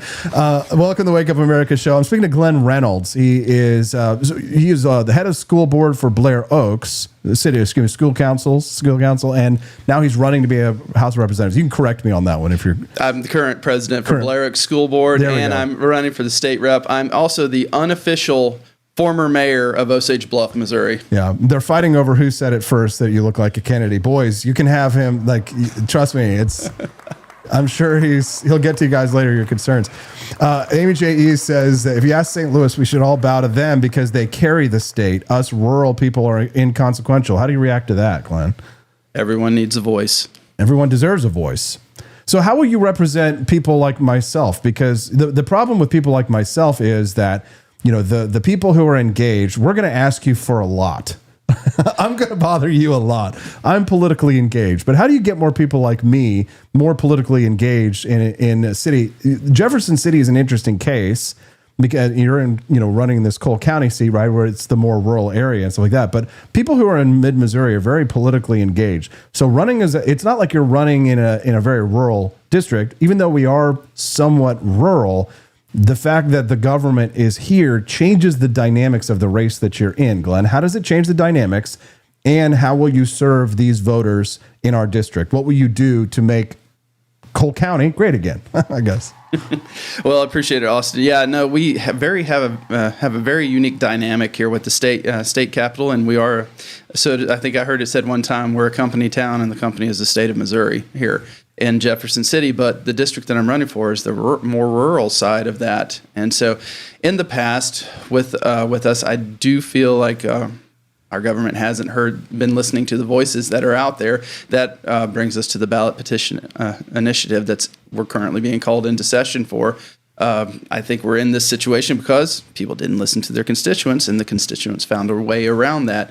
Unfortunately, those ways have been I feel like the bills that have been passed that way, or the Constitution that was amended that way, has been terrible ways of doing that. The people that wrote it, but because people weren't listening to our constituents and doing what they want, then we end up in the situation that we're at. Now, for me personally, I definitely want to hear from all of my potential constituents. I'm not going to promise the moon. I'm not going to tell you that I'm going to do a whole bunch of stuff. I hope to stop some of the loss of freedoms and from the state level, and hopefully, given my expertise with school board, be able to manage the process and protect our kids from things that are being pushed down on a national level.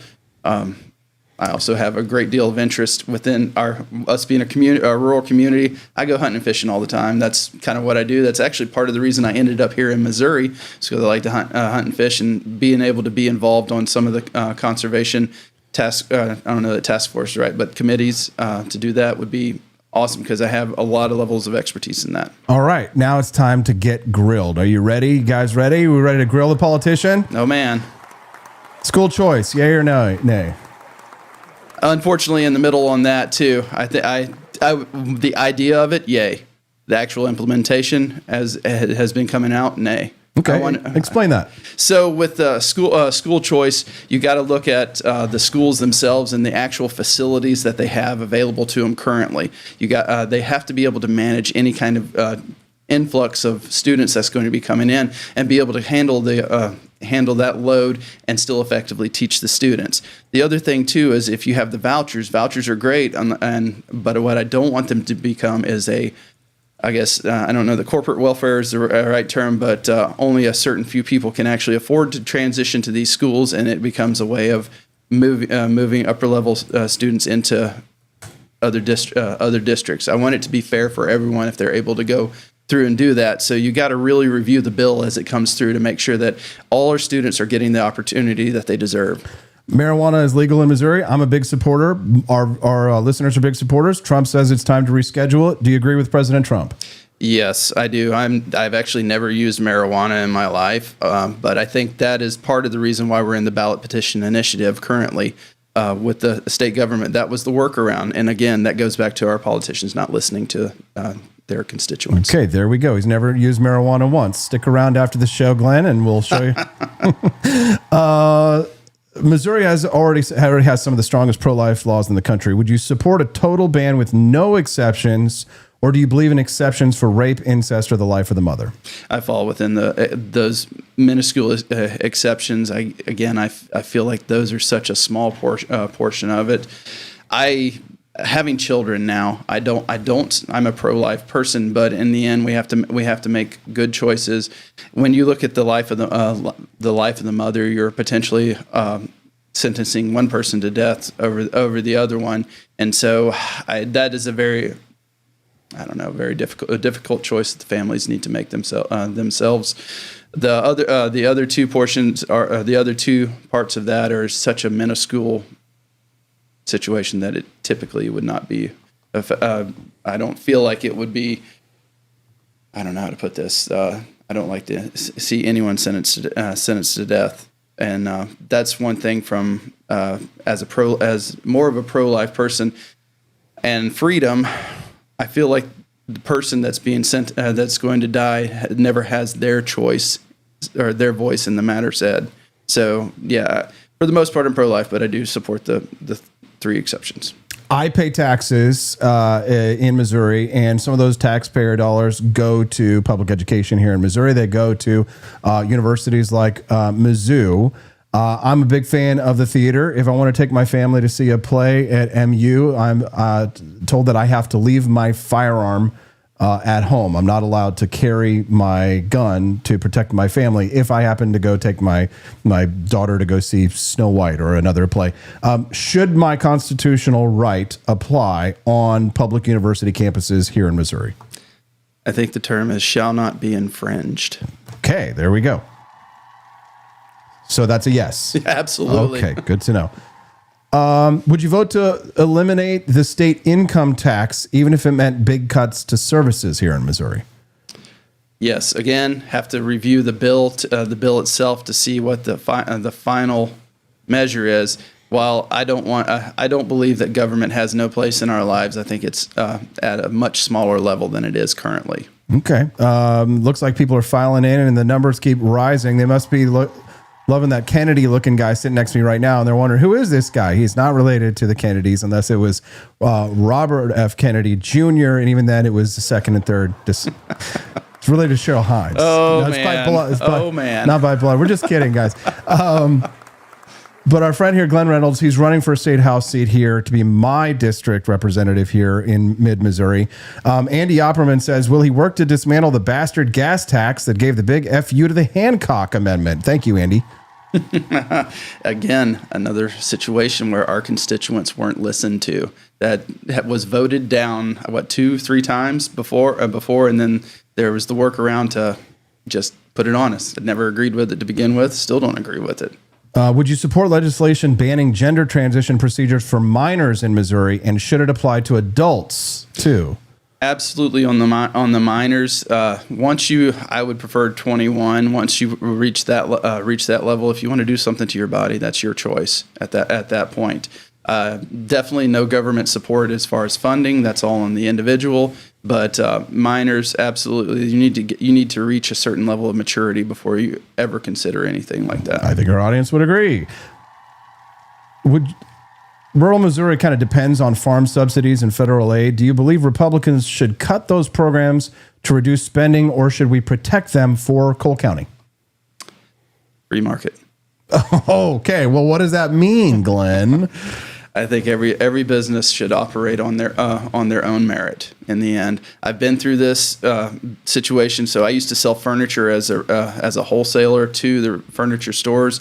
The Maquiladora amendment that we had program that we had, where the U.S. had a certain line on the Mexican border where companies could operate independent of taxes and benefit from the cheap labor. Well, I worked for a company that did that, and it was great when you could come in with cheaper prices, but then you're fighting government subsidies, and then China came in after that and subsidized their furniture market, and that made the prices drop down even further. So the people buying furniture were benefiting tremendously from it, but the other people who are set up with that do not. They eventually go out of business. So in the end, I would prefer no government subsidies. I don't like corporate welfare. I don't like the fact that we're going to pay a whole bunch of money for the Kansas City Chiefs and the Royals and their stadiums.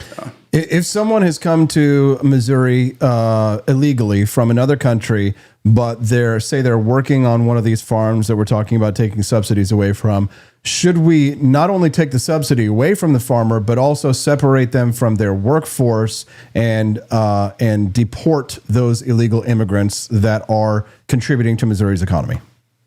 If you've broken the law, you have to pay the consequences in the end. And if the law is not right, then we need to all be working to change those laws.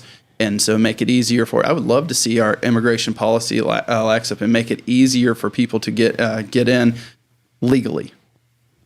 Okay, so deport illegals. Yeah, deport illegals is where I stand currently because it's the law. Would you prioritize going after illegal aliens that have committed violent crimes, or would you just say it's all of the above? If you are here illegally and we find you, we're gonna deport you. Ideally, I mean, I would like to say the deporting, but in the end, you have to start with the worst potential offenders and then work your way down. All right, Glenn Reynolds, you're running for a House seat to be my representative in Missouri's state government. We've talked about a lot of local issues. We've talked a lot about state issues. We've talked a lot of federal issues that affects everybody. And I think you've done a fine job here, and I'm looking forward to seeing what you do in the primary. I will invite your competitors on out of fairness, not because I'm legally required to do so. I have free speech, and I could, if I wanted to, I could endorse you and not talk to anybody else and be completely biased. But I think it's important for our media to actually try to be fair to some sense, because we certainly don't get that from the legacy media. No. So Glenn, what is your final message you just say to a lot of people who may be your constituents? Some of them are listening, maybe some local people who might even volunteer for your campaign. This is your chance to share your message and to maybe give a plug if you have a website or anything else you'd like to share before we let you go. Thanks, Austin. Yeah, everyone, I really like I'm excited about this opportunity. If you want to talk to me, I want to hear your opinions. I want to hear your voices. Please feel free to reach out to me. I'm on Facebook. Stop me at the gas station, at the grocery store. My wife hates it, but I love talking to people. I make us late quite a bit because I like to talk. But yeah, reach out. Again, in the end, this is about representing our district, our people, and their will. And that's I think sometimes that's been lost in the past, and I want to regain that strength. Glenn Reynolds, you're the first and the only person who has walked through my garage and into my shoe closet here where we produce the Wake Up America show. We appreciate you very much for taking the time to talk to us. Good luck on your campaign. We'll have you back again as you have updates. When news breaks, let us know, and then we'll have you back on the show, okay? Thanks, Austin. Thank you very much. You have a good one. Glenn Reynolds, everybody give him a round of applause. All right, you guys, you've unlocked the bonus content, which means that a killer hippopotamus, overturned a boat with 11 people in it on the Ivory Coast. It's a cousin to that other hippopotamus, Moo Dang, the little baby hippopotamus that everybody was saying was all super cute. And then another story about this same hippopotamus that bit a woman's foot off, and she complained about losing her sandal. We're going to talk about all that when we get back. It's the bonus content. Don't go away. We'll be right back with more Wake Up America show on the 4 Liberty Network.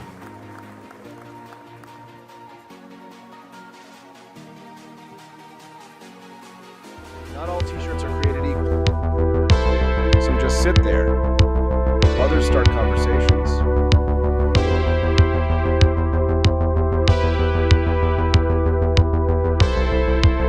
Are you tired of the strange radioactive effects of leftist culture? Do you ever wonder what happened to good old-fashioned American values?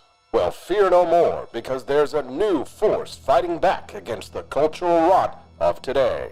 Introducing Culturama, a right-of-center talk show that's taking back the future today. Hosted by none other than blonde bombshell herself, Daniela Pensack. She's not just talking, she's taking culture back.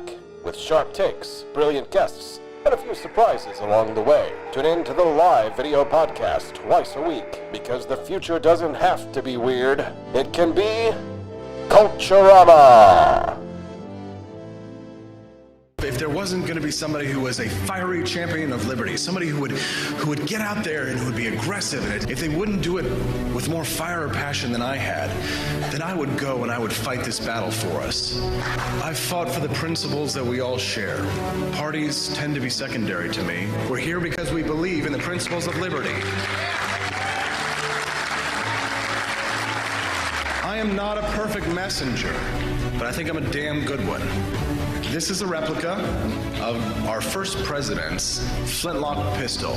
You have my full support, my respect, and my gun.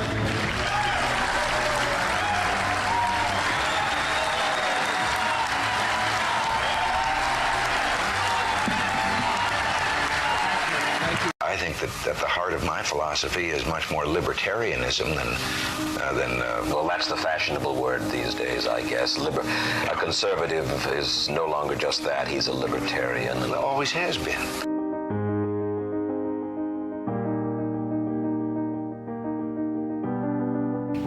Yet any time you and I question the schemes of the do-gooders, we're denounced as being against their humanitarian goals. They say we're always against things, we're never for anything.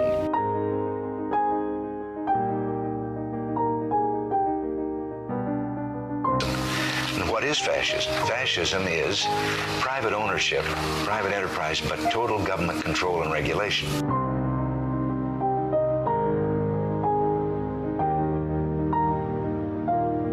Well, the trouble with our liberal friends is not that they're ignorant. It's just that they know so much that isn't so.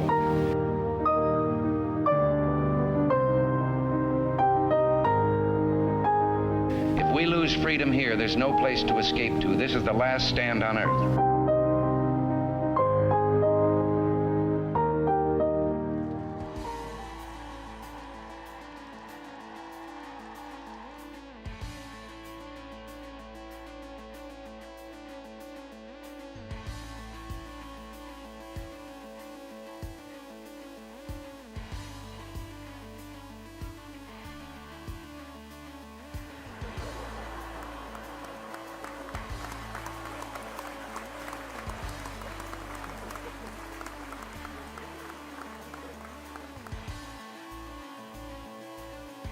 Good morning, humans. Yes, it's me, the rogue hippo from the Ivory Coast. I've been accused of capsizing a boat with 14 passengers. First of all, rogue? That's racist. I prefer the term nautical enthusiast. Look, I weigh 7,000 pounds. If you're floating on something thinner than a Dollar Tree kayak, don't blame me when it tips over.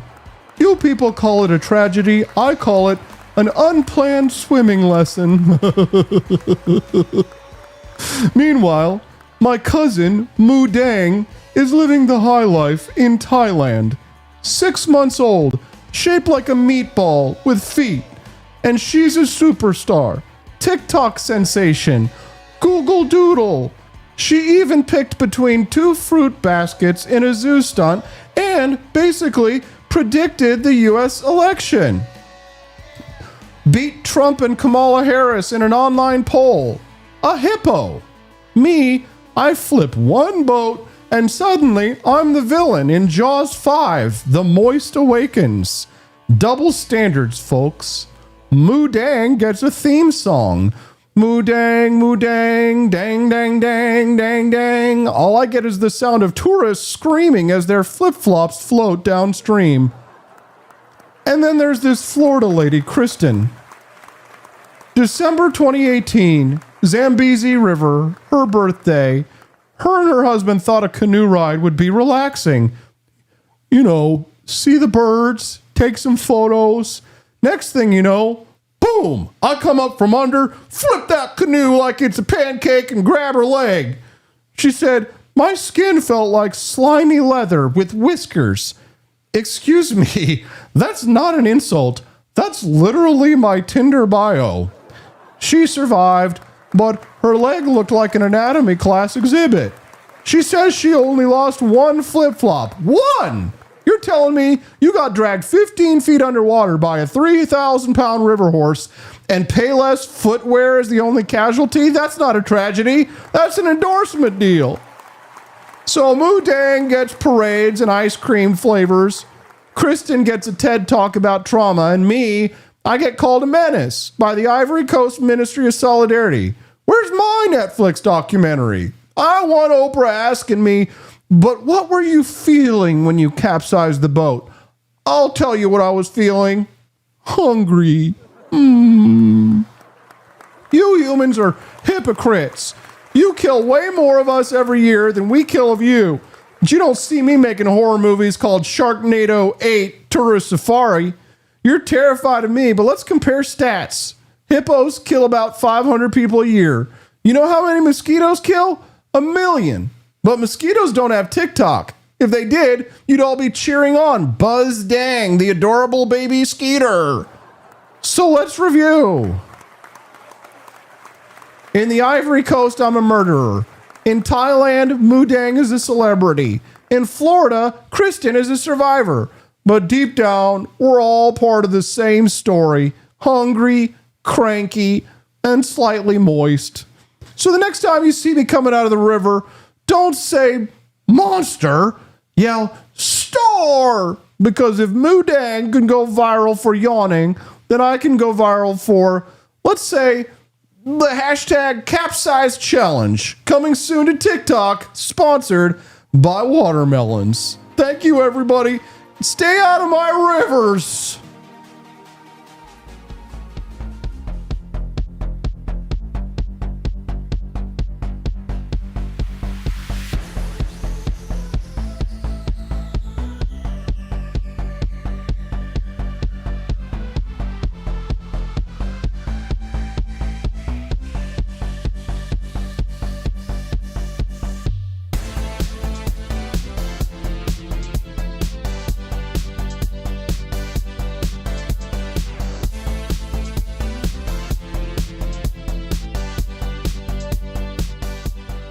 All right, there it is. We go a little bit overboard and over time with some of those things, but hope you guys enjoyed the bonus content today.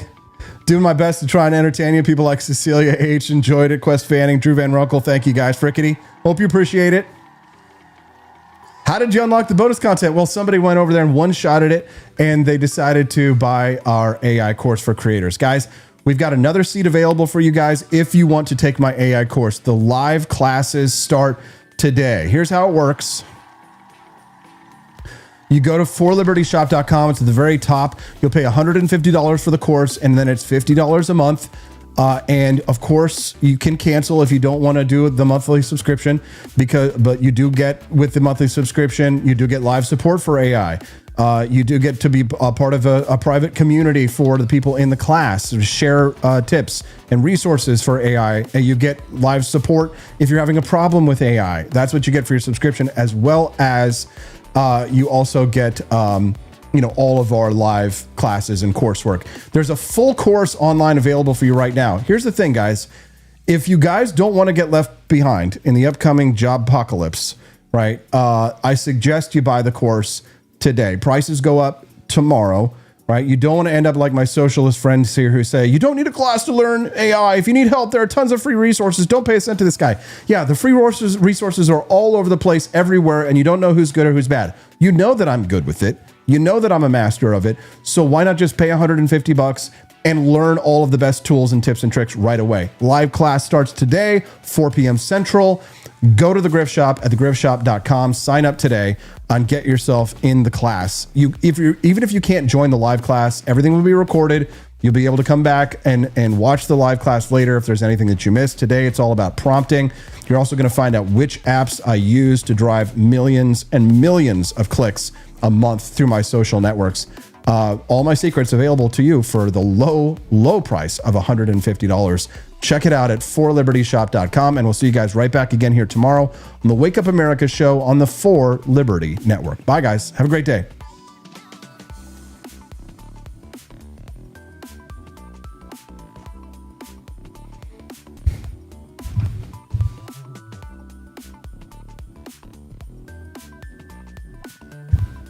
Oh, and don't forget, if you're a monthly sub, you get 20% off.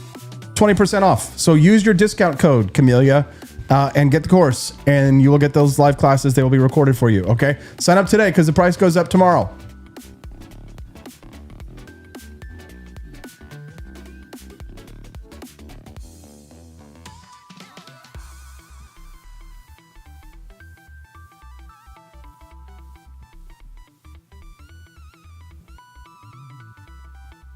Resistance to the COVID-era lockdowns occupies a central place in the political identity of the New Right, the eclectic group of national conservatives, post-liberals, populists, and neo-reactionaries at the ideological core of the MAGA coalition.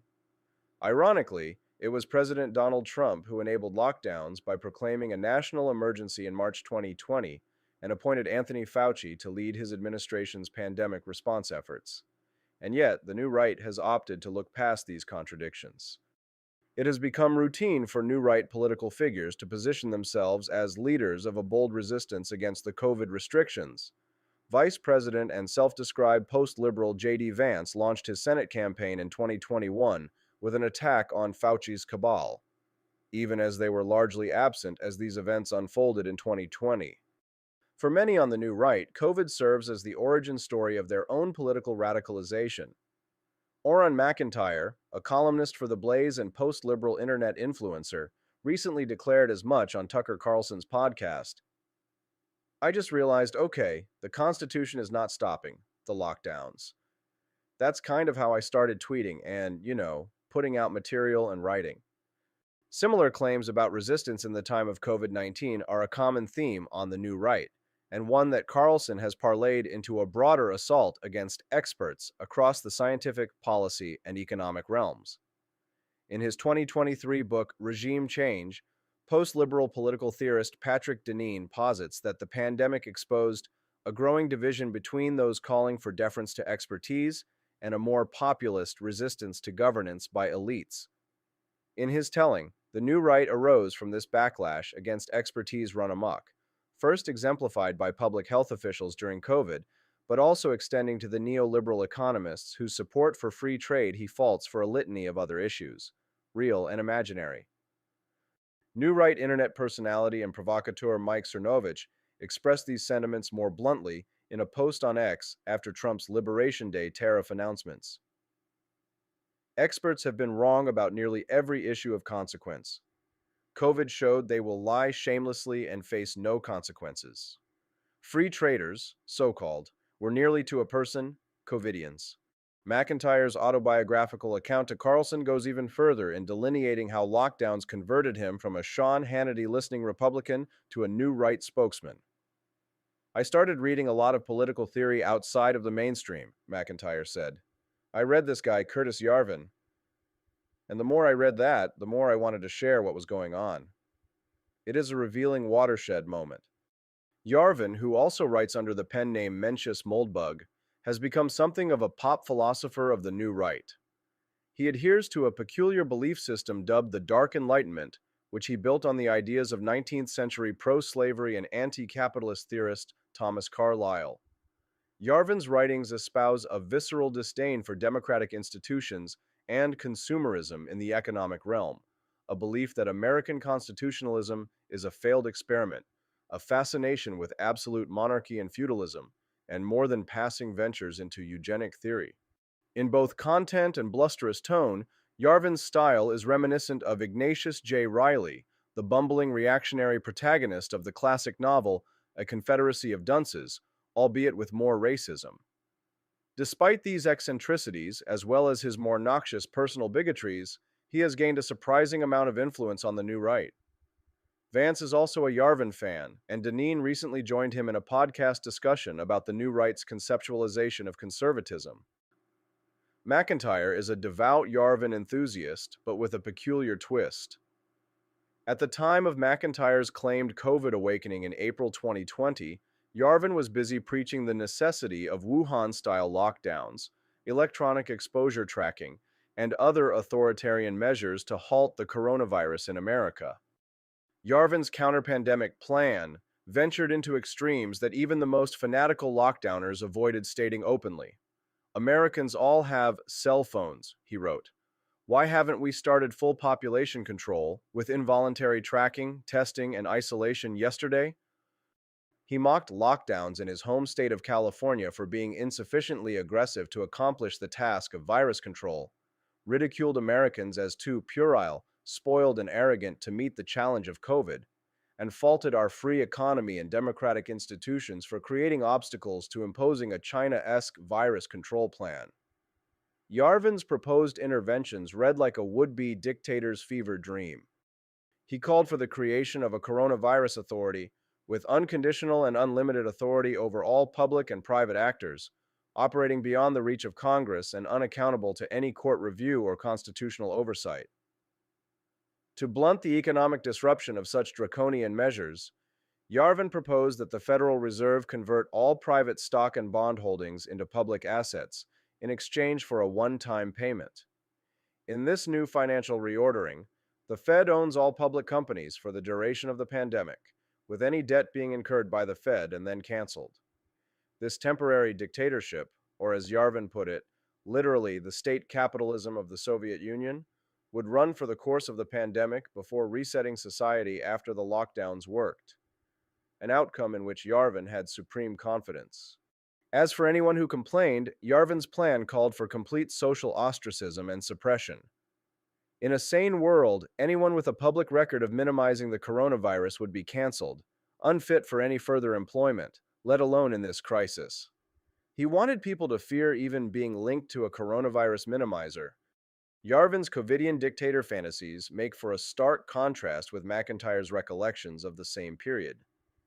Indeed, McIntyre's social media feed from April 2020 reveals very little about his opinions on lockdowns, but he did upload several YouTube videos and posted on X, then Twitter, proselytizing Yarvin's philosophy and his concept of the cathedral, an alleged decentralized system of ideological control over society and culture, operating at the behest of expert elites. Yarvin's activities in early 2020 reveal an extreme case of the new right's embrace of lockdowner ideology as COVID unfolded. But he's not the only example. Chernovich spent the first several months of the pandemic promoting the very same brand of alarmism that he now projects, without evidence, onto critics of Trump's tariff agenda. He attacked Trump in a blog post for moving too slowly against the virus, calling the pandemic Trump's Katrina. He shared Senator Elizabeth Warren's DMAS, call for the government to take control of international supply chains and manage the economy through the pandemic storm, and posted a podcast denouncing the losers who questioned his pandemic alarmism. Left-wing magazine Mother Jones even published a profile of Cernovich touting him as the surprising pro-Trumper who was taking COVID seriously. In a Fox News interview on March 22, 2020, Steve Bannon proposed going full hammer on the virus right now with a full shutdown, adding that we should use the stimulus to bridge the economic crisis. He claimed doing so could get us through the pandemic in 2 weeks or 4 weeks, a prediction reminiscent of the administration's eventual 15 days to slow the spread. Bannon established himself as an alarmist well before most Americans even noticed the pandemic. In a January 2020 podcast, he broadcast apocalyptic warnings about a new virus from China, along with guest Jack Posobiec, another new right journalist attached to the MAGA movement. Bannon and Posobiec called for the implementation of travel bans from Asia and layered their discussion of the virus in apocalyptic hype. Today, both men have largely reinvented themselves as leaders of the COVID-era resistance and skeptics of the very same scientific expertise they once invoked to spread alarm. Today, new right figures rail against Fauci and the United States pandemic response policies that they embraced or acquiesced to in 2020. But they remain suspiciously silent about the lockdown records of other governments they support. The new right, and post-liberals in particular, often extol the government of Viktor Orban in Hungary as a model for conservative governance. Orban imposed harsh lockdowns in 2020, far exceeding the restrictions in the United States. Another new right hero, President Nayib Bukele of El Salvador, imposed one of the strictest lockdown regimes in Central America and repeatedly defied court orders that challenged his rule by emergency decree. Bukele's subsequent takeover of his country's judiciary and accompanying prison system are, in part, direct byproducts of his COVID-era restrictions. As with much of America, genuine fear over an unknown pandemic likely motivated the new right toward lockdowns and other forms of alarm at the outbreak of the pandemic. Before he turned against lockdowns in the late spring of 2020, Carlson personally lobbied Trump to take more aggressive action in his COVID response. Other, more opportunistic motives also played a role, though, as new right figures tried to appropriate the pandemic response to pet issues, such as countering free trade and immigration. Once again, Yarvin emerged as an early proponent of restrictions, albeit for motives that extended beyond virus control. Writing for the Claremont Institute blog on February 1, 2020, Yarvin pronounced globalism dead of coronavirus. He endorsed an immediate travel ban across the Pacific, thereby disconnecting our planet's two great hemispheres, and made condescending jabs at Westerners for viewing quarantines as antiquated relics of the past. Yarvin's commentary had another objective, though. He viewed the emerging pandemic as a proxy issue in his own larger battle against globalization, a long-standing new right bête noire at the center of their cultural and economic grievances. To Yarvin, COVID shutdowns also disrupted trade, travel, free migration, and the spirit of consumerism that he blames for most of his cultural grievances. Travel restrictions, lockdowns, and other responses to the pandemic would strike a simultaneous blow against the international economic order that his Carlylean worldview finds so abhorrent. None of this record should deflect from the fact that COVID restrictions took an immense toll on human liberty in 2020. Some on the new right may genuinely recognize that toll today, as reflected in more recent comments. It is not difficult to take a bold stance against lockdowns from hindsight in 2025, though. March 2020 was a different story, a time when lockdown critics were vilified in the media, censored by social media companies, denounced by political leaders, and threatened with cancellation, the very same tactics that Yarvin espoused from the outset. I mention these facts not to boast of my positions, but to convey that the anti-lockdown movement was a lonely place at the outset of the pandemic for those of us who advanced it on the ground. The new right may claim credit for leading the resistance movement today. As those of us who were there in 2020 know, however, they were largely absent from that movement at the time it mattered. Or worse, as with Yarvin, they were directly complicit in the lockdown cause.